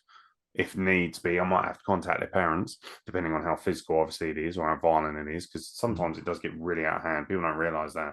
I can speak, volumes about that from my experience as a young man. But it's that thing of, is it not inherently important then to say, if you continue to bully or people continue to bully this individual, we will go to the lengths of removing people from schools? Simple as that. Is bullying, like, for instance, you've got two kids, right? Mm-hmm. So if one of those kids comes home with a black eye, is that not good enough to, because that is a form of bullying. I know it's physical assault, it's still a form of bullying. Is that not grounds enough to remove the person who's done that from school? Right, fuck you. Yeah, it is. Like, inherently lost your right, because that's something we teach people from the get-go, is that if you break laws, which, by the way, that is breaking the law, it doesn't matter how old you are, it's still breaking the law. We teach people that there are punishments, that there are judgments, that there are laws, that there is justice for that behavior. So why is it not used from the get-go in schools? A couple of reasons. I'm not saying why are we sending kids to jail, but what I'm saying is, if a child bullies somebody, because your argument here is that, or your debate, should I say, is that if somebody gets bullied at school, that's it. Like, tough shit, you're going to get bullied again if you report it. Well, not if people actually do their fucking job and make sure, if school teachers actually sort of say, right, well, if there is any more bullying, you're gone, you're out. Simple as that. Fuck off. Because we don't have time or room for people of that kind of level. Yeah. Bullies are never alone, unfortunately. No, I'm not saying that, like, it's easy, but I feel like there is more that can be done. There is more that could be done, but schools have to look at the education of children. If you're going to start expelling kids for bullying, which I fucking think they should, I'm going to say that right now. You are correct in what you're saying. They fucking should. But as always, the practicalities of this shit, it's you can't. It's also, let's be honest, the educational system doesn't enforce that because they know that they won't make as much money. Yes, it all comes down to money and governmental guidelines and things like that. It's never as simple as that person was horrible, they should be punished for that. It's never that simple, even though it should be. No, it should be. They should be able to get kicked out of school. But if a school's got too many expulsions, they're not going to get the money. Falls down the demographic, doesn't it? They have or they've got the reputation for that. And if they've got the reputation for that, more kids like that are going to go to that school. And then they lose their funding and things like that. And it's going to become that type of school where that type of shit happens. One of my old teachers, when our school closed down, they went to another school in the area, and he was teaching one day, and a young lass ran in and went, sir, he's going to get me. He turns around and her little brother's in the doorway with a knife. Jesus. Mm-hmm. And it's because these kids have been kicked out of every school in the area, but they need to go somewhere to learn. So they'll go to one school, and that school will be that type of place. Yeah. The practicalities of all this shit is fucking awful. It's Where because realistically, what should happen is all these kids should go to a school that's pretty much like a detention center. Yeah, that's kind of what I'm thinking. Yeah, they're not. And the detention center there is there to educate. Yeah, because some fucking ball bag of human rights campaign is probably online saying, "Oh, it's inhumane." Fuck off. Mm. Talk to me about inhumane when you're getting beaten up every day at school. Oh, trust me, they fucking were. I was fucking doing it. But the reason I say all that is because when it comes to having respect for people's boundaries and respecting women and respecting people in general, for a lot of kids, respect doesn't come until later on down the line, because they don't give a shit about the consequences. They still want to do what they want to do because they think it's cool. Do you not think this outrage culture, this snowflake society, this cancel culture of sorts somehow almost gives them carte blanche to behave in a bad way, though? Because there is this kind of mentality of, oh, well, you know, he's a troubled teenager. Oh, he might have depression. He might have anxiety. Oh, sorry, those aren't an excuse for attacking people. No, not at all. I don't think that's an excuse at all. I don't think people use that as an excuse. I think society in general uses that as an excuse. I think our general culture is one of, if, you know, more often, if somebody attacks one of your kids or bullies them or whatever, more often than not, they'll probably get away with it on the basis of, you know, oh, but we need to teach them that that's wrong, or that we need to understand that they might have issues of their own going on or something like that. When, in my opinion, those things shouldn't even come into it. Because ultimately, if I go outside right now and decide, do you know what? I'm just going to beat the shit out of the person who works at the fucking self-checkouts at Morrison's just for shits and giggles, or just because I feel fucking manly about it, chances are I'm probably going to go to jail. Yeah. So the fact that the opposite applies almost essentially when it comes to people underage is disturbing, because all this for me builds to this idea of, if you spend, say, the ages of 10 to 16 essentially doing whatever you fucking please and not really being punished at all in any meaningful way, what's to say that that culture isn't going to then inherently blow up as you get older? You're going to carry that through. But as I say before, kids that age don't care about the consequences. But a lot of them don't when they get older, because they are allowed to basically run around carte blanche. I don't believe it's like a switch. Like all of a sudden, oh, I'm 17 now, and then I'm just going to stop being a dick. No, some people do learn it. Some people do, absolutely, but I don't think that's a big percentage. No, but you'll notice people who do that type of shit, who do go out and beat the shit out of people in town, do go out and rape, do go out and this, that, and the other. They were those types of kids at school, and they didn't give a shit about. No, there's more of those people than ever before. Yeah.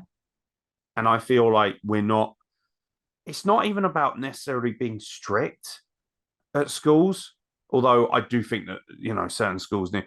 So I'm always taught, you were probably told this as well by your parents, like, and I know you're very close to your mum and dad, which is lovely. Like, when I was a kid, I was taught by older people that, you know, when I was in school, if you misbehave, you got fucking wrapped around the back of the arms, or they basically, the teachers would kick the shit out of you. And I'm not saying that's a good thing, but is it not fair to say that the older generations grew up with a lot more discipline and self-respect and just general things, that values that we should have now? I'm not saying, you know, I'm not a stickler for being old, although I'm definitely getting older. I'm not saying that, we should be like, oh, we should stiff upper lip and, get rid of the darkies and let's get back to war times. I'm not saying that. What I'm saying is it not inherently important that we remember that actually some of the values that were instilled in them, even though it might have been a little bit extreme for that time, those are good values to have. Like I was taught by my mum mostly, even though she's, we don't get on well. I was taught by her to like I'm still one of these people. When I go shopping or whatever, I always say like, "Oh, thank you, good evening, have a nice evening, thank you, have a nice day, good morning," random things like that. How many people do that now? Not that many, not nearly as many as you think. And it's that thing of I'm not saying that you know my mum and dad would kick the shit out of me, which they did. And for that reason, that's why I'm respectful. But it did remind me when I got out of line, wait, stop being a little fucking prick. Because when you get older, that's going to be a lot more difficult for you to fucking deal with if you go completely unhinged. Quite a bit of it does stem from home, you know? Well, that's what I mean. Education isn't just about the school, it's about being No, at no. home. It's about what your parents teach you and stuff like that. And from Yeah. what I can tell, by the way you talk about your parents, it's obvious that they have wonderful values and are good people. Mhm. And that's what I'm trying to instill in my kids. It's what both me and their mum are trying to instill in them, to have respect for people, to, be courteous, be kind, be helpful.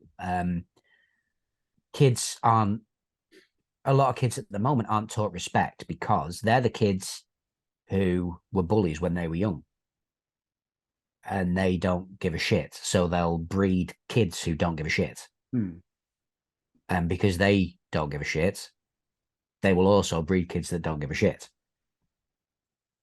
I think it's less to do about the school not clamping down on them as much as they should. It's about the education their parents give them about respect to the teachers. So, for example, when I, was in school, I was pretty much told to respect the kids at the top of the school, the older kids. When I got to that age, I was fucking ridiculed and laughed at by the people who had just come in because they have no respect. They were the kids of the kids much higher up who were bellends. Bellends make bellends. Yeah, they do. And I think that's where it stems from. It doesn't stem down from the, snowflake culture, if you will. It comes from the parents who didn't give a shit when they were younger, not giving a shit now. I do believe that snowflake culture is prominent now. I do believe that there is far too much sensitivity and outrage to things that frankly don't even matter. And I do think that that inherently is got to a point in our culture now where, like, for instance, the amount of things I've said on this podcast alone that would probably trigger somebody to the point where they would want to go out onto social media or whatever and have a cry or try and cancel me or, oh, it's Aeron Nix, like, oh, he shouldn't be allowed to be a videographer in wrestling because he has opinions that don't align with mine. That's the culture we live in now. That's a percentage of the culture we live in. I'm not saying it's everyone, but that culture is far more prominent than it was even 10 years ago. Disagree. It's far louder. Yeah, but loud and prominent are in some ways the same thing. The percentage of people I don't think has gone up. I think it's still the same amount. Do you think it's just a case of they've got more platforms to discuss their disdain or whatever it might be? Yeah. And it's people who say racism's coming about more often than not. It's not. It's just people are now louder about it. I do think that people 50 years ago, they were far less sensitive about what people thought of them. Again, the percentage of them, probably not. Do you not think so? I disagree. I think that genuinely, like, at no point did, when I was growing up, for instance, there was a lot, like, you had to be tougher when you were younger, in my opinion, because people were far less, like, even though there's more hatred and more, there's, you can argue whether there is more or not. Obviously, your argument is there isn't. It's more louder. But it's that thing of, for me, like, growing up as a kid who's looked a bit different, had a different name, had a different culture, came from a very weird looking family to the average person, white mother, Arab father, these kind of things.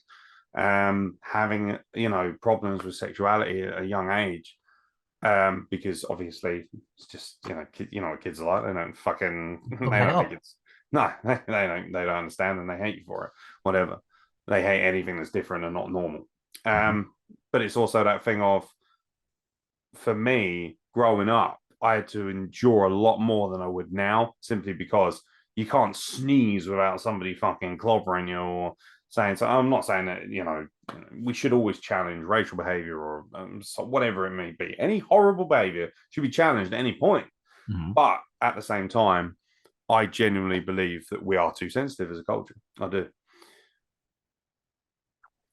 Um, when When did sticks and stones stop being relevant? it didn't, but as we've said before, accountability is what wasn't relevant back then. So yeah, sticks and stones, that's fine. But does that mean that they shouldn't be talked about?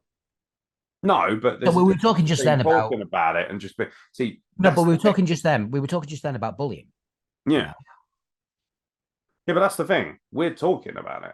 We're not just. It's blind outrage now. Nobody's willing to have a debate. Nobody's willing to sit down and have a conversation. again, the loud voices aren't. The actual people, they are. There's a lot more people who will sit there and have a conversation about this shit. I think there's far less. I But think then again, subjectivity.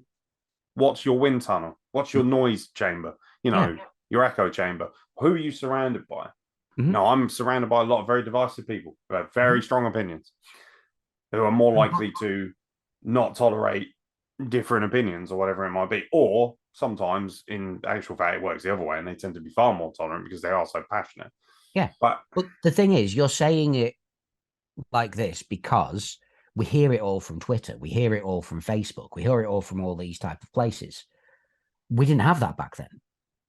People were still just as het up as they are now, but they didn't have the voice for it. They didn't have the outlet. it's The just same okay. reason So you the believe that the only reason was because we just didn't hear them. yeah, and it's the same reason why the far right is becoming so prominent because more people are hearing them. The far right was always fucking there. And the far right, for me, was more prominent 100 years ago than it was now. Are you sure? Well, I mean, look at fucking the world wars. That was all systemically based on the idea of far right thinking. Yeah, but just because Religion in general is a far right concept. yeah, which is still very, very prominent, but it's got a bigger voice now. But unfortunately, the opposition also have a bigger voice. Well, that's the thing. Like, for me, it went far more unchecked, Yeah. because otherwise we'd have world wars now, wouldn't we? I mean, we do have wars, not world wars, thank God. But that's only, let's be honest, that's only because of red tape. Mm. Because everyone's got a resource now.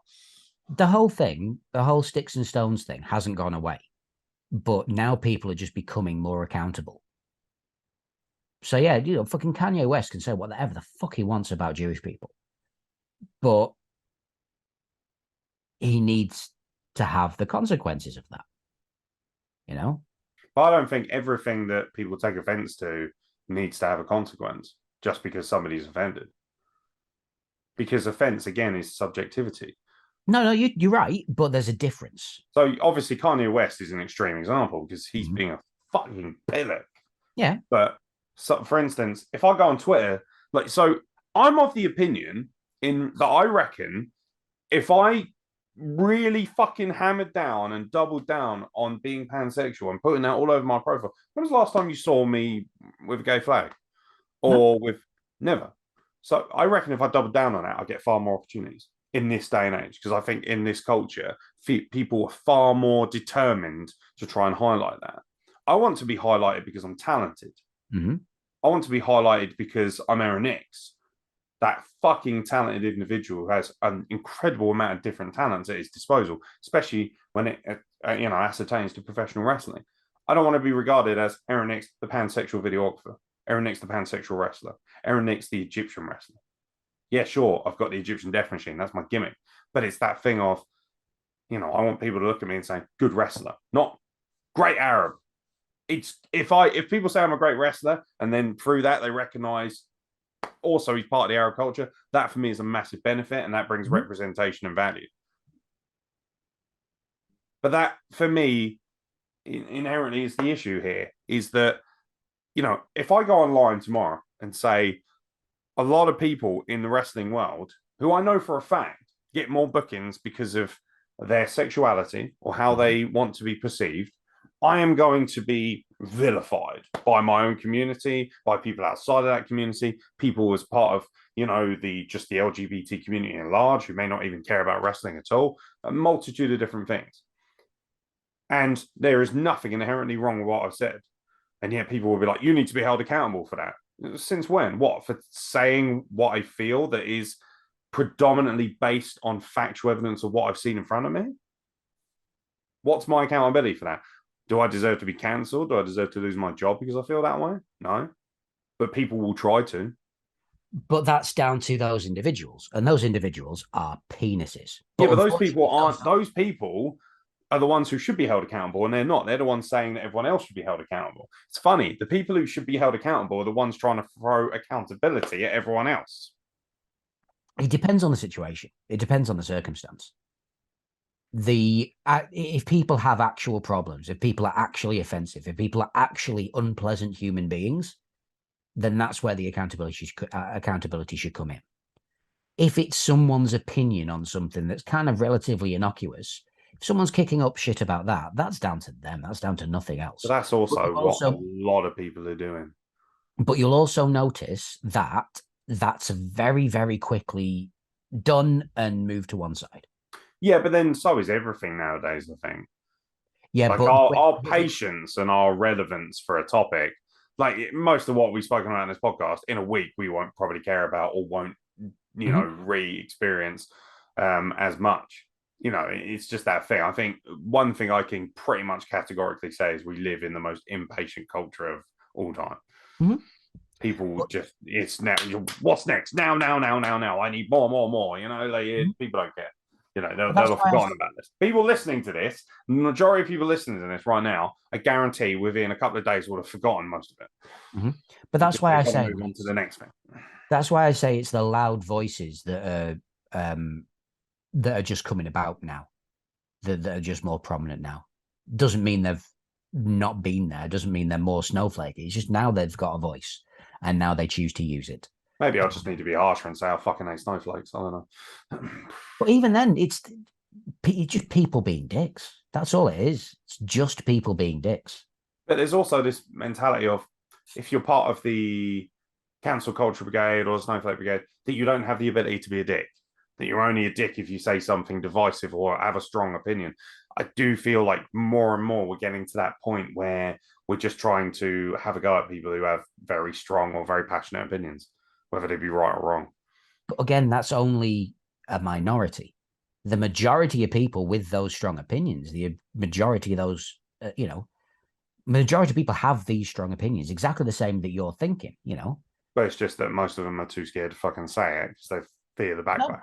No. They just don't give a shit. They just don't feel the need to express it.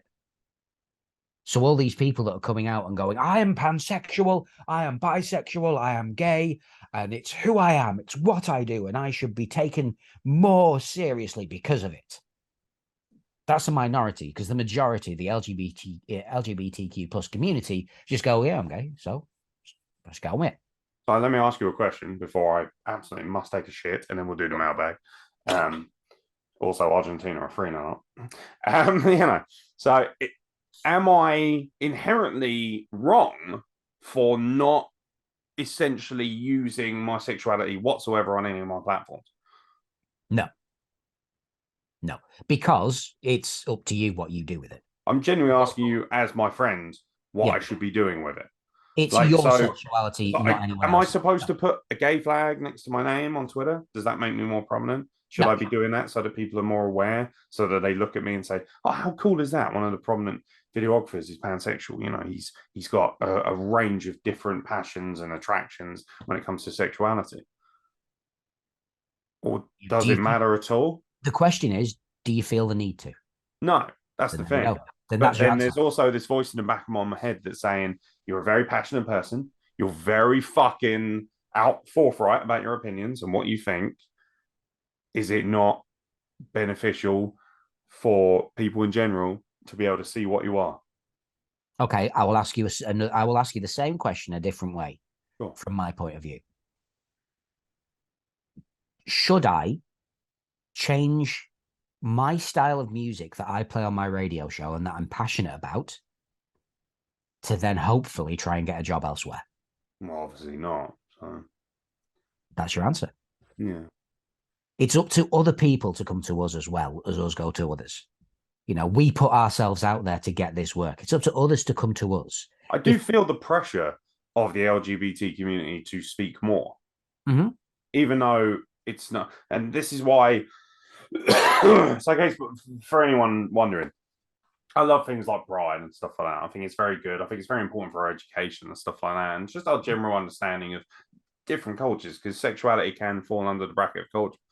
And then I have the added fucking shit salad of being Arab as well, which is pretty wild. You know, and being from, so I basically was brought into a culture that is very, shall we say, intolerant of people like me. But then I also was brought up realizing, holy shit, I'm sexually attracted to all these different people, which is not what I'm supposed to be from an Arab nation or whatever. So it's that thing of like, holy fuck, like, you know, and it creates an interesting amount of divide and conflict within myself.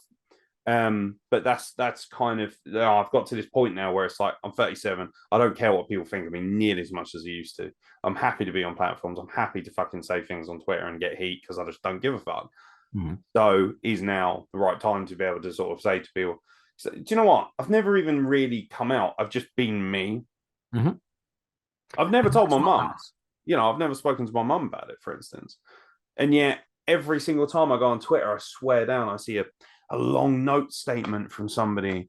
And I'm not saying it's a bad thing, but, you know, they'll come out and they'll say, like, you know, oh, now's the right time to tell people I'm a wrestler, I'm gay, I'm pansexual, I'm whatever, I'm trans, you know, whatever it might be. And good for them if they get strength and, you know, they feel like that's raising awareness. There's not a problem there. But it's almost like the pressure has gone from, now, you know, if you are part of this demographic, you must let people know because then it raises awareness. And I don't think that's true. I don't want to be known as anything but Aeron Nix. I don't I want to think be known as anything other than that. I think for some people it does matter, and it shouldn't, because It wouldn't if we had true equality, but I yeah. recognize that we don't. And Um, some that's people not don't fine. feel like they can be who they are or who they have been. You know, so a lot Yeah. of people do feel the need to stay in the closet and to suddenly come out. Not everyone is in the position where they're like, "Yeah, well, I'm just me. I'll fuck anything." It's But on the other side of it, it shouldn't be a big deal, and no one should be picking you because of how good it will make them look. Is it? And Yeah, yeah. That's exactly why I don't. Another reason why I don't hinge on it. I will leave. Nobody is ever going to be able to say Aeron Nix is brilliant at what he does Hmm. because he's part of this culture. No one's going to fucking say that. I will make sure that my legacy is not that anyway. But no one will ever fucking say that because that's just not fucking true. Hmm. The one thing I will say, and I'll use a Groucho Marx quote. I wouldn't be in a club that would have me as a member. You know, It's why great. would why would someone want my characteristics rather than me as a person? Why would someone want my categories, sorry, as the thing to publicize rather than just being the talent? Do you think it's I'm solely asking a question. This is not me trying because people are gonna, you know, maybe sort of take this as, oh, he doesn't like it. And it's not the case. Things like the queer wrestling index, right? So it's 200, you know, individuals who are of the LGBT community, and they're ranked, you know, whatever. Like, because I could sit there and be like, well, fuck you, that person's clearly more talented than that person. That's not even up for debate, but whatever. But the bottom line is it's there to raise awareness and sort of say, hey, here's a list of prominent LGBT, and there's one for black wrestlers as well, wrestlers of color, and different things like that. But then there's also just the normal one, which is just a list for wrestlers. Is it in some ways counterproductive to have those lists, do you think? Because what you're essentially saying is, well, wait a minute, if we want true equality, why can't the gay person just be on the normal list? Depends what they're used for. So, for example, with being in the comedy world, you know, there's quite a big debate whether female comedians are as publicized as male comedians. Would it be useful to have an index of female comedians to go, you know what, we haven't had a female comedian on for a bit. Let's fucking get on that. It's very, very useful to have. Are you... Like, for me, as an LGBT community member, I would be far more excited about being on the PWI 500, which is the general list of wrestlers or whatever, than I would be on being on the Queer Wrestling Index. Not because there's anything wrong with it, but because ultimately I want to be recognized as a talent, not as a gay person. Yeah. But the opportunity with having a queer wrestling index is for a few things, really. Raise awareness of people who you may not realize are in this. Not just that. So you want to have an event for Pride. You know, it gives you the opportunity to be within that, which you agree with Pride. You wouldn't be. It would be nice if you were on the normal show, but you getting a job because it's the Pride show. It's quite a nice little thing to have. But I can understand it doesn't matter. But for me, if somebody approached me, do you know what? It's weird, and probably this will probably upset people. For instance, there are companies that run strictly gay-only wrestling shows, things like that. And there's nothing wrong with that. That's cool. Good for them. But it's that thing of, I would actually be somewhat offended if they approached me and said, oh, we've just found out that you're pansexual. Would you like to do commentary? What? Like, I'm good enough to do commentary, full stop. I shouldn't need to be recognized solely because, see, again, for me, that's not them saying you're talented. They're saying, you know, for instance, everything patterned, right? Now, that's probably because they didn't even know who the fuck I was, and that's fine. But that show was a progress show. So for anyone who doesn't know, that was a progress show that was done with, the idea was that it was to present and promote talents of culture and color. So everybody on it was of a cultural persuasion or demographic, however you want to put it, minority of sorts or ethnic background, you know, whatever. So, you know, black wrestlers, Indian wrestlers. You had Tony Wright on commentary, who I believe has South African heritage. I'm not entirely sure. My apologies if I got that incorrect, Tony. But it's that thing of everyone had a certain form of culture. Now, I wasn't asked to be on that, even though I'm one of the only prominent individuals who also is Arab. Now, I'm not saying I want to be asked to be on it. I'm not saying that I even care. I actually was just really happy and just watched it. Thought, this is fucking cool. What a great concept. Sadly, Progress have only done it once. It's almost like it just felt token for me. Roy Johnson did some amazing stuff there and should have got far more credit than he did. But it's also that thing of, you know, it's a little bit. This is where my hypocrisy comes in and why we were talking about being hypocrites. Because yeah, I want to be on that fucking show so that people recognize that I'm extremely talented, but then I can also say, oh, that's how cool is that? He's probably the only Arab commentator in this country. It's a double-edged sword, and there's no easy answer to it. Do you want to be invited on a show to be a pansexual person, or do you want to be on a show to be you? But on the other hand, I'm so passionate about Coliseum, because I was asked solely based on who I was and my talents, not because it was like, oh, he's probably stuck his penis in another man's ass. Let's have him on. But on the other hand, do you want to be involved with something that helps celebrate your culture and part of who you are? I mean, I have nothing against it, but at the same time, I never want people to look at me as something other than just a talented human being. And I think that's why I've not been resistant to the idea of those kind of projects and things. For instance, like you might have noticed, if you're on Twitter, you'll have noticed that the WrestlePlug logo is, or has been for months upon months upon months, the entire rainbow themed colors. And I remember putting it up after Pride Month, and people were like, "What's the point in that?" I was like, "Because sexuality is all year round, dickheads." Because we're gay all the time. Yes, I don't. All of a sudden, it doesn't kick in during Pride Month, and I'm like, "Oh, you know what? Fancy some cock now?" Like, no, that's not how that works. Yeah, exactly. Ludicrous.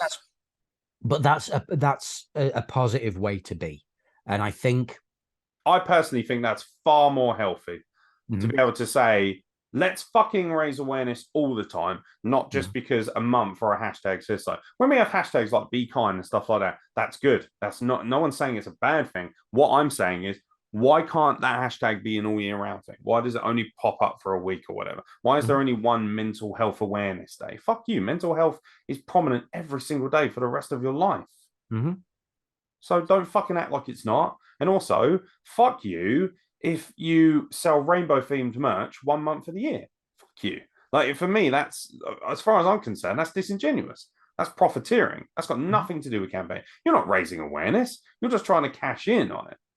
If I sell, we don't sell rainbow stuff. I don't sell stuff at all, really, which is my fucking fault. People are yelling at me about that all the time. Where's your fucking merch?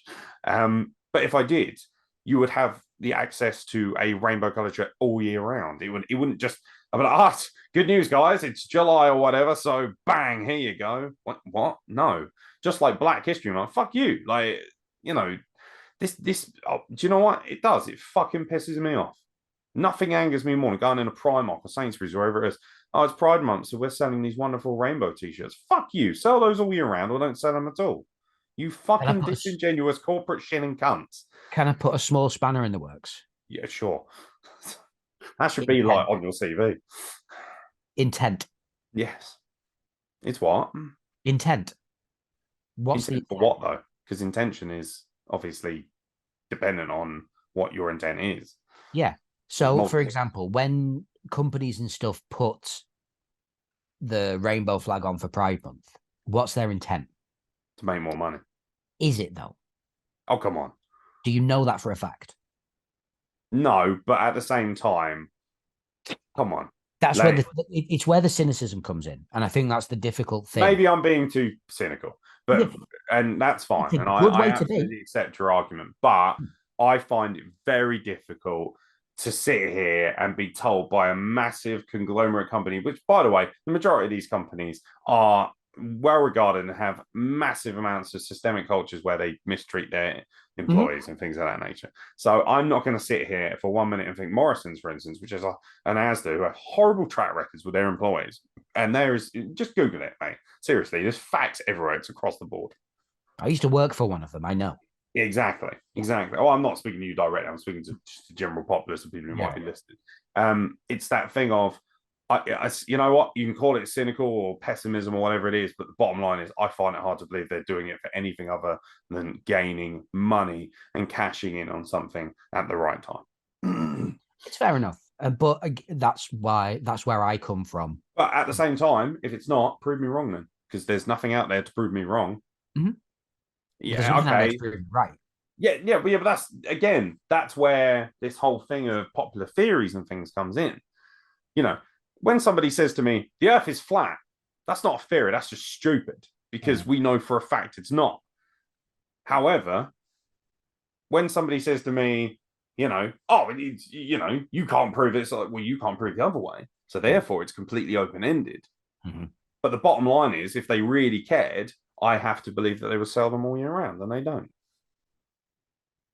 Just like I don't need to go to Brighton to be aware that there are gay people there.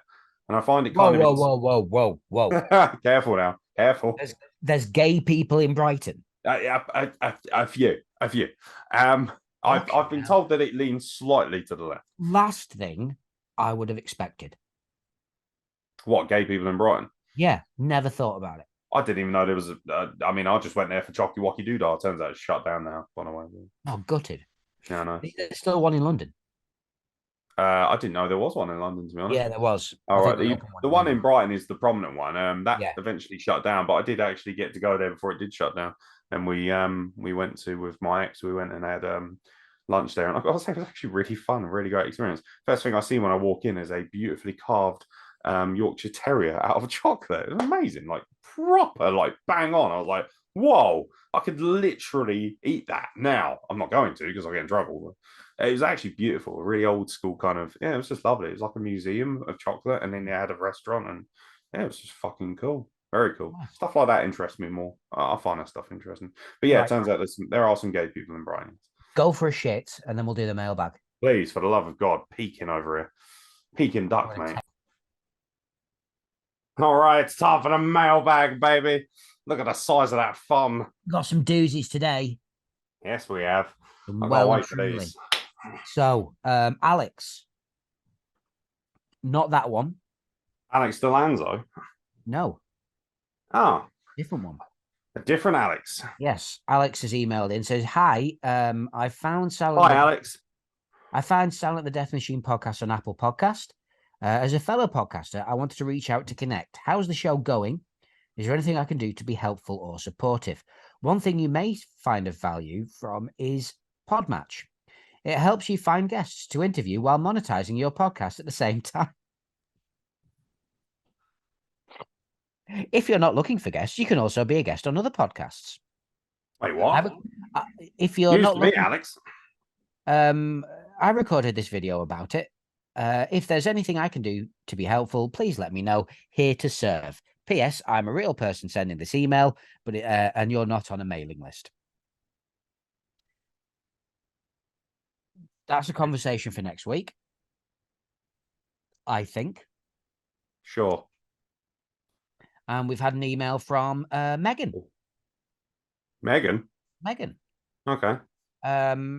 She says, "Hey, won't you please claim your podcast on Wisdom? I'm impressed by your podcast and want your unique voice on Wisdom. The Wisdom app is a great way to grow your listeners while engaging in conversations that matter. Blah, blah, blah, blah, blah. Our goal is not to have every podcast on Wisdom. It's to have the wisest podcasters. We want Why'd you say you." blah, blah, blah, mate? Like, everyone's email is just as important as the others. Yeah. We all, and When we you want say this is a topic for next week, is this because you don't want me going on a 20-minute rant about how much I hate these people? Yeah, we'll definitely do, because I want to have this conversation next week. I want to. Okay, cool. So Frankie T has emailed in. Oh, Jesus Christ. We are fucking scraping the barrel. Seeing as council tenants can buy their homes cheaper the longer they stay there, should the same apply to private tenants, and should the rent they have act as a deposit? Sorry, so the question was, so is that true that council tenants who are renting, their rent goes down over time? The longer they stay there? They can buy their property. Oh, okay. No, simply because private renting, those properties are privately owned. Mm-hmm. So I'm not saying that's necessarily a good thing, but that's just the brass tacks of it are, one is owned by the government, therefore they should be technically giving it to people who need housing. Mm-hmm. The other is owned privately. So let me ask you a question, Frankie. If you buy a house and then decide to rent it for a year because, I don't know, maybe you're going to move abroad to work or whatever, does that mean that that person should own part of your house, seeing as they've rented it for a year? No, but I think he's more asking if the people want to sell and why doesn't he just ask that then? I don't know. Well, then fuck him. I'm kidding. For me, so case in point, I rent a house, right? So if my landlord turned around and said, "Hey, you've been renting for some amount of time, we're selling it," but that's not what he means, because ultimately he's not going to give us a massive fucking percentage off because we've been paying rent for years, is he? Because he's using that rent to pay for other stuff. Yeah. So yeah, interesting question. But the answer is no. I am of the thinking that all landlords are parasites and bunch of cunts. So, Tanvir, you're not wrong. You're not wrong at all. That being said, my landlord is actually really cool. Some of them may be, but he's bought a house just to have other people pay for it. Is a bell end. And I would absolutely do the same thing if I had enough money. Again, I wouldn't. I would, but then I also wouldn't. I'd like to think that morally, I don't think you're a bell end. I think it's based on how much you're charging them with rent and stuff like that, because we've all got to live somewhere. bottom line is wherever you live, you have to pay for it. You Mhm. don't get free fucking housing unless, this is a point where some angry old person's like, yeah, well, I saw some Muslim with a six-bedroom. Shut up, Daily Mail reader. Nobody cares about you. And also, it's not real paper. It's a column for. I think if they've made it this far, they'll probably be dead. Yeah, It's probably. They probably killed themselves. just been left. No, it's not even that. They're just that old. They've died and it's been left on repeat after Midsummer Murders or something. Don't throw Midsummer Murders under the bus like that, man. It's not that bad. It's Who the actually all fuck right. would live in Midsummer? Well, obviously not because it's dangerous. But I'll tell you what, from afar, Tiny, hey, from the outside looking in, it's really entertaining. tiny fucking village, and Mate, everyone's I'm more concerned that all these murderers get undone by a fucking old granny. yeah, true. Anyway, Just kill her. Jobs are good. Tanvir's emailed him. Hi guys, continuing loving the podcast, and the question I have today is this: what has been the darkest, most depressing film you've seen, and what is the most wholesome film you've seen? Jesus Christ, we could be here a while. For me, darkest, it was the darkest film I saw this year was called Requiem for a Dream. Thanks, Ah, guys, and keep up the great work. that is quite a powerful film. It is a powerful film. For me, I try to stay away from deep and meaningful films because, again, depressed person, don't want to go down that rabbit hole. I see. Darkest, I'm one of those people who's like a self-deprecating, depressive person, so I feel the need to activate my depression even more by watching miserable things. the darkest one I've seen was We Need to Talk About Kevin.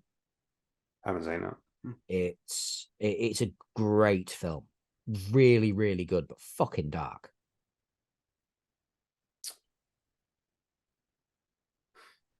Probably it's a film that nobody should ever watch, or the film shouldn't be glorified whatsoever. I spit on your grave. Horrendous, Hmm. horrific, I won't watch it. gruesome, disgusting, unnecessary. Flagrantly sexualizes rape, which is horrible. Somebody who is a rape victim as well, just not good. Fucking awful, miserable film. Should be banned. And I know people will say that kind of goes against it, but I just no. I personally think using rape in horror films at this point as a point of reference for trying to scare people is lazy, distasteful, and cheap. Fucking snowflake. So we all That's fucking good. I like that. That's really good. I deserve it. I agree with you. And it's also the reason I don't want to watch a Serbian film. Oh, fucking do not watch. Yeah, that as well. I've only seen about half of it, and honestly, I was so bearing in mind, you know me, and I was so disgusted and so distraught. I turned it off. I was like, no, I can't. Like it was one of those things where it was like, oh, there's a group of lads, let's have a giggle and watch this together. We're smoking weed. Fuck off. Stuff like that has no fucking place in our society. And No. that's coming from somebody who is open to pretty much anything in terms of, creativity and artistry. No, absolutely fucking not. Disgusting. Like pure evil. There is a scene in there where, I don't want to go into details, but it involves a fucking baby. Yeah. Fuck you. That Mm-hmm. kind of stuff is fucking beyond evil. Yeah. No, the people who made that film should be lined up and shot.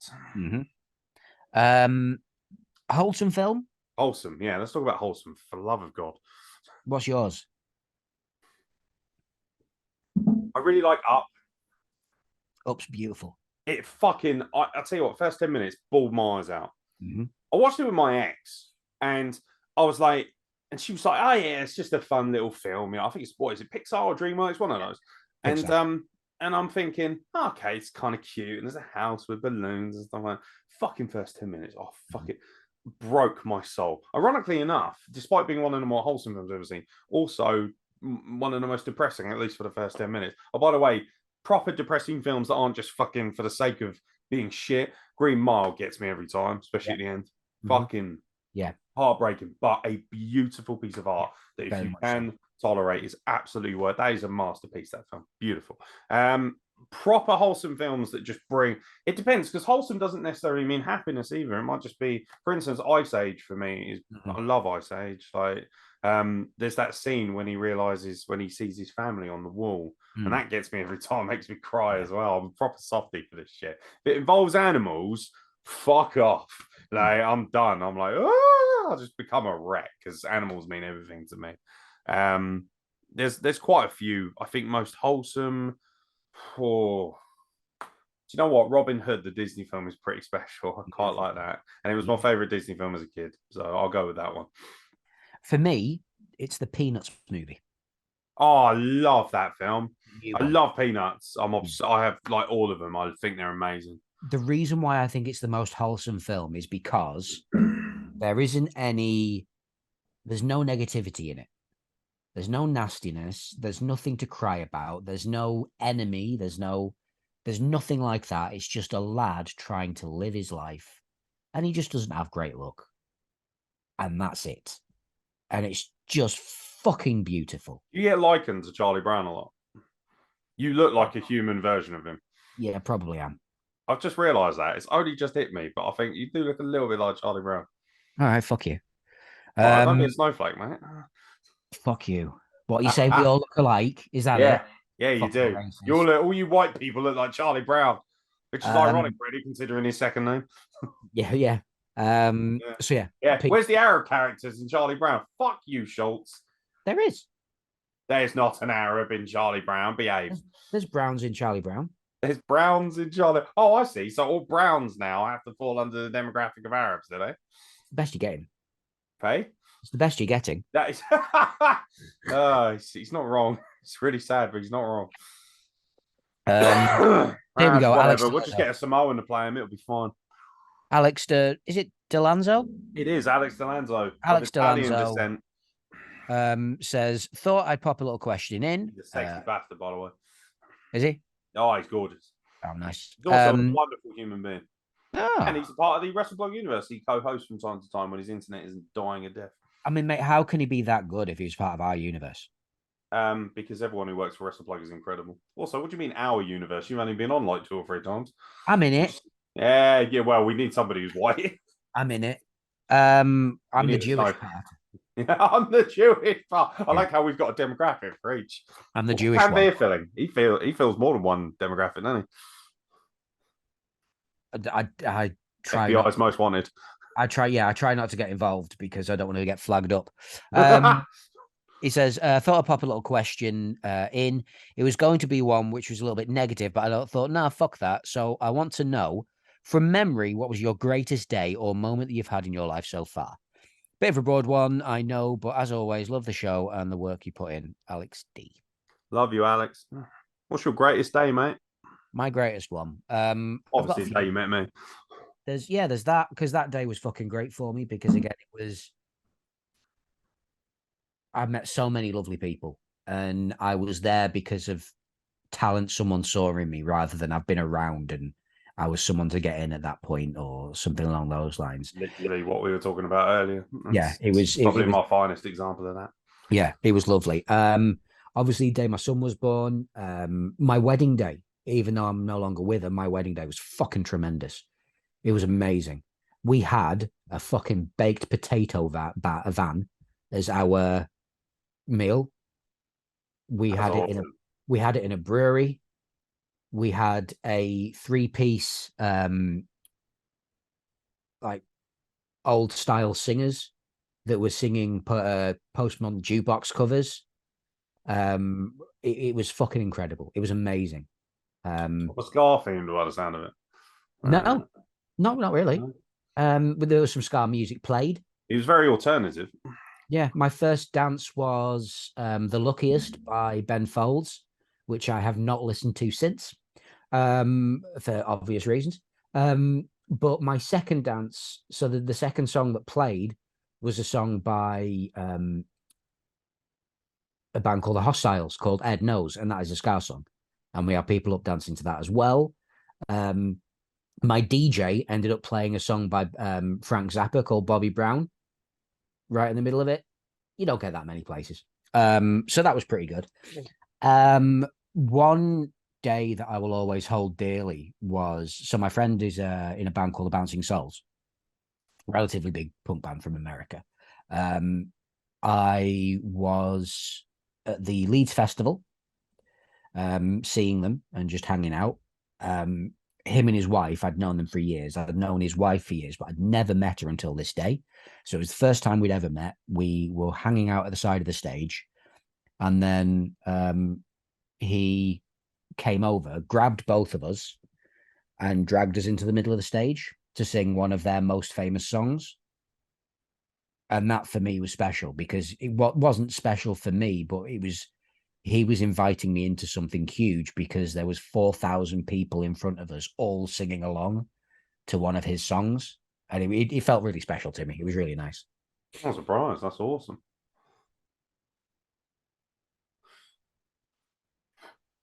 Fucking hell. Whenever I hear this question, I've had this a few times in different formats, and like whenever I hear it, I realize how much of a depressing life I've had. Because it's hard for me to pick a day where I truly felt like again, that's me. I'm cynical, I'm pessimistic, I'm depressed. But I like to think I'm fairly balanced now, and I can see the good in things.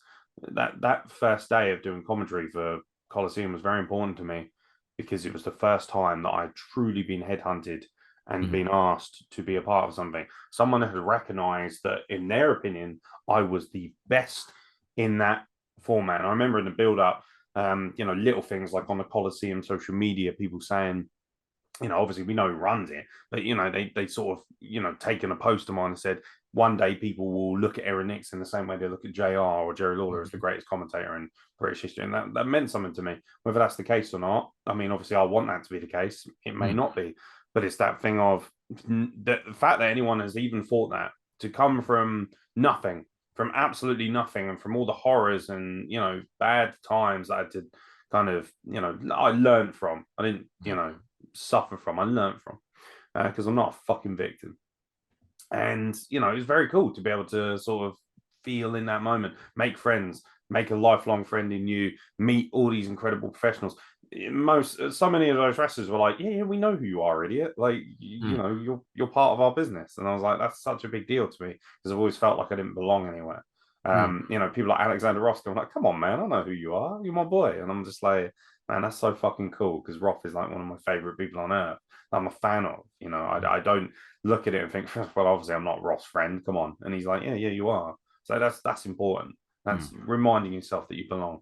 That day probably did that more than any other, reminded me that I can be alive and belong. And the amount of outpouring and love from people that are close to me, or not even close to me, messaging me, sort of saying like, have a great time, mate, congratulations, this is your day. That was very, very important.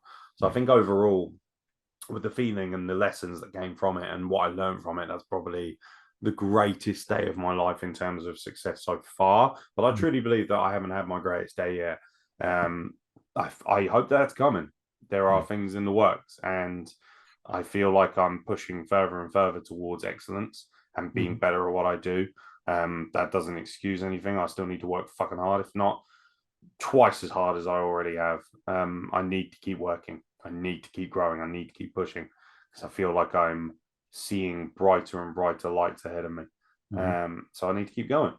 But yeah, no, that's there's been some great days. There's been days when I don't know, I've just had a beautiful day of just debauchery based sex and stuff like that. And I thought that was a good day.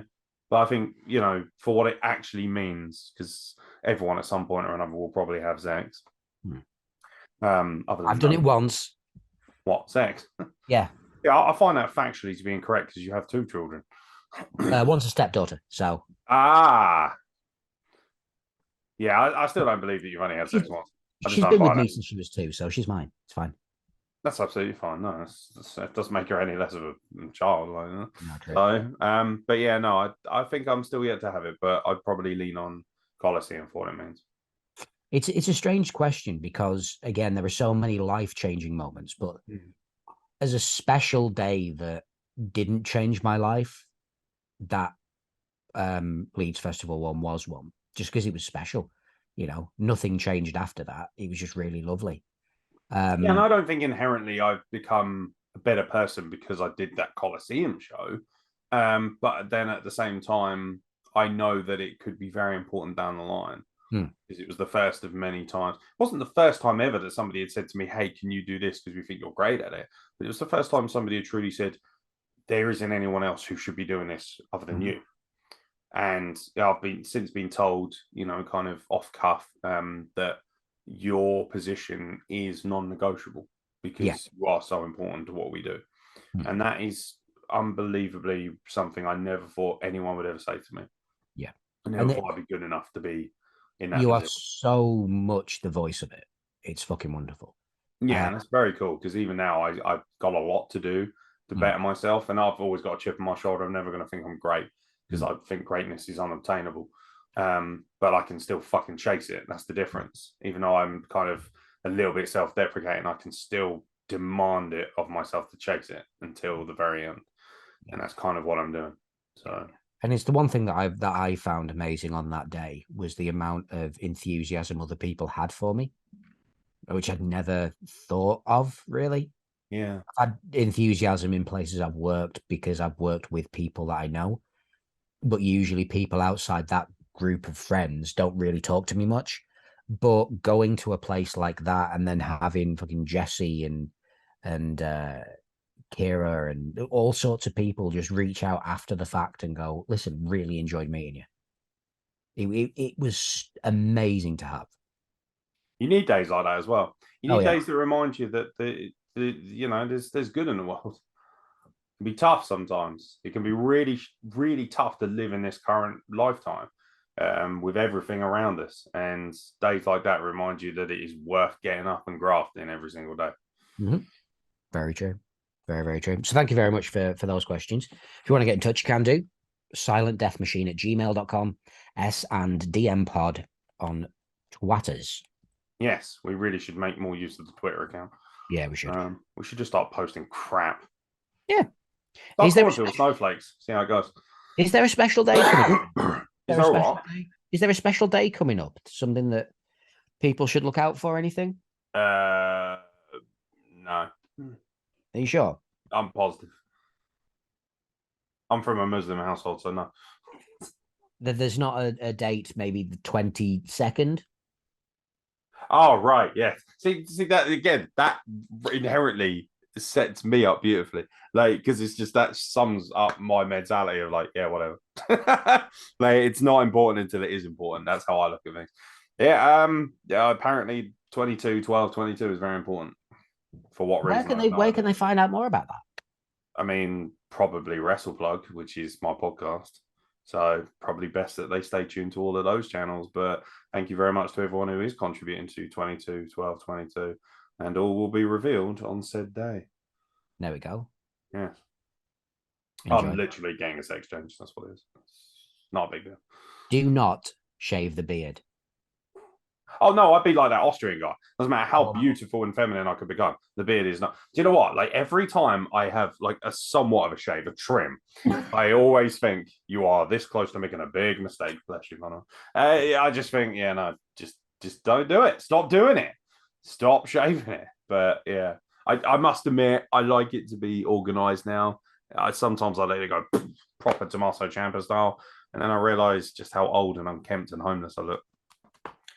I think it inherently, I need to kind of recognize my self-respect more and my self-esteem through, my journey with depression. And I think that's part of it is, forcing myself to go down the gym and have a proper fucking shower and shave my head and shave my beard and not look like a twat and not be unkempt, have some self-respect. So, because I do love the person I'm becoming. So I need to double down on that and work harder. And that's a good life lesson for everyone listening who has somehow got this far. So I think we're pretty much bordering on 3 hours at this point. This is probably our longest ever. Yeah, learn to love yourself. So. I'm very, very tired. Stop being a snowflake. Fucking white people, honestly. I know. No. I know. I mean, I do technically classify as one, apparently. You're whiter than I am. That's not true, though, is it? Come on. It's not. You can put as many filters on your video as you want, hun. You'll never be as beautiful as me. I am blacker. Look, you might have brown as a second name, Charlie, but that doesn't mean that you are. I am more brown. Next week. What? What? So this is a joke for like all the 50-year-olds out there. Come on. Next week we talk about how chicken isn't real. Wait, what? How birds, how pigeons aren't real. How it's just talk about how there's a dome over the earth. And I will be dipping my balls over the camera so you can see them like that. So basically, you're going to teabag your webcam. Yeah. Man. Well, that's pretty cool. And yeah, I'll be introducing bananas to the show next week and teaching you all the different ways that you can use them. I thought you were. I thought it was a new character, like you were starting event act. Yeah, that one.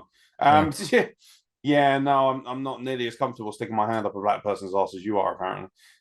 But you know, it is what it is. Hey, listen, right? Only if they're willing.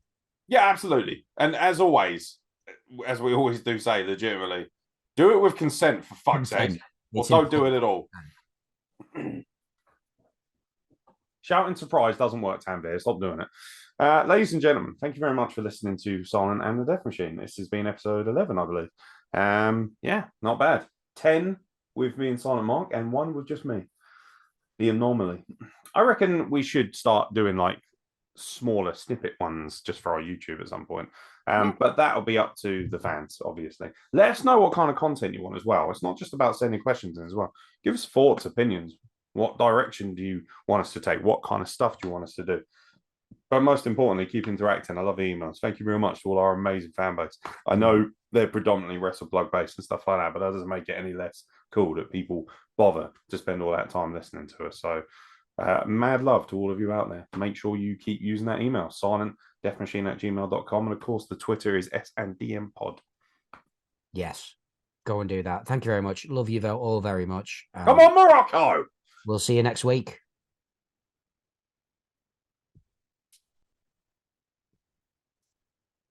Bye. My personality. Bye. Bye. Love you. Looks like I'm sucking off a little ghost. Why a little ghost? It's good, isn't it? I've had this for years. Every year comes out for Christmas. Love Homer. He's literally the only reason I give a shit about Christmas.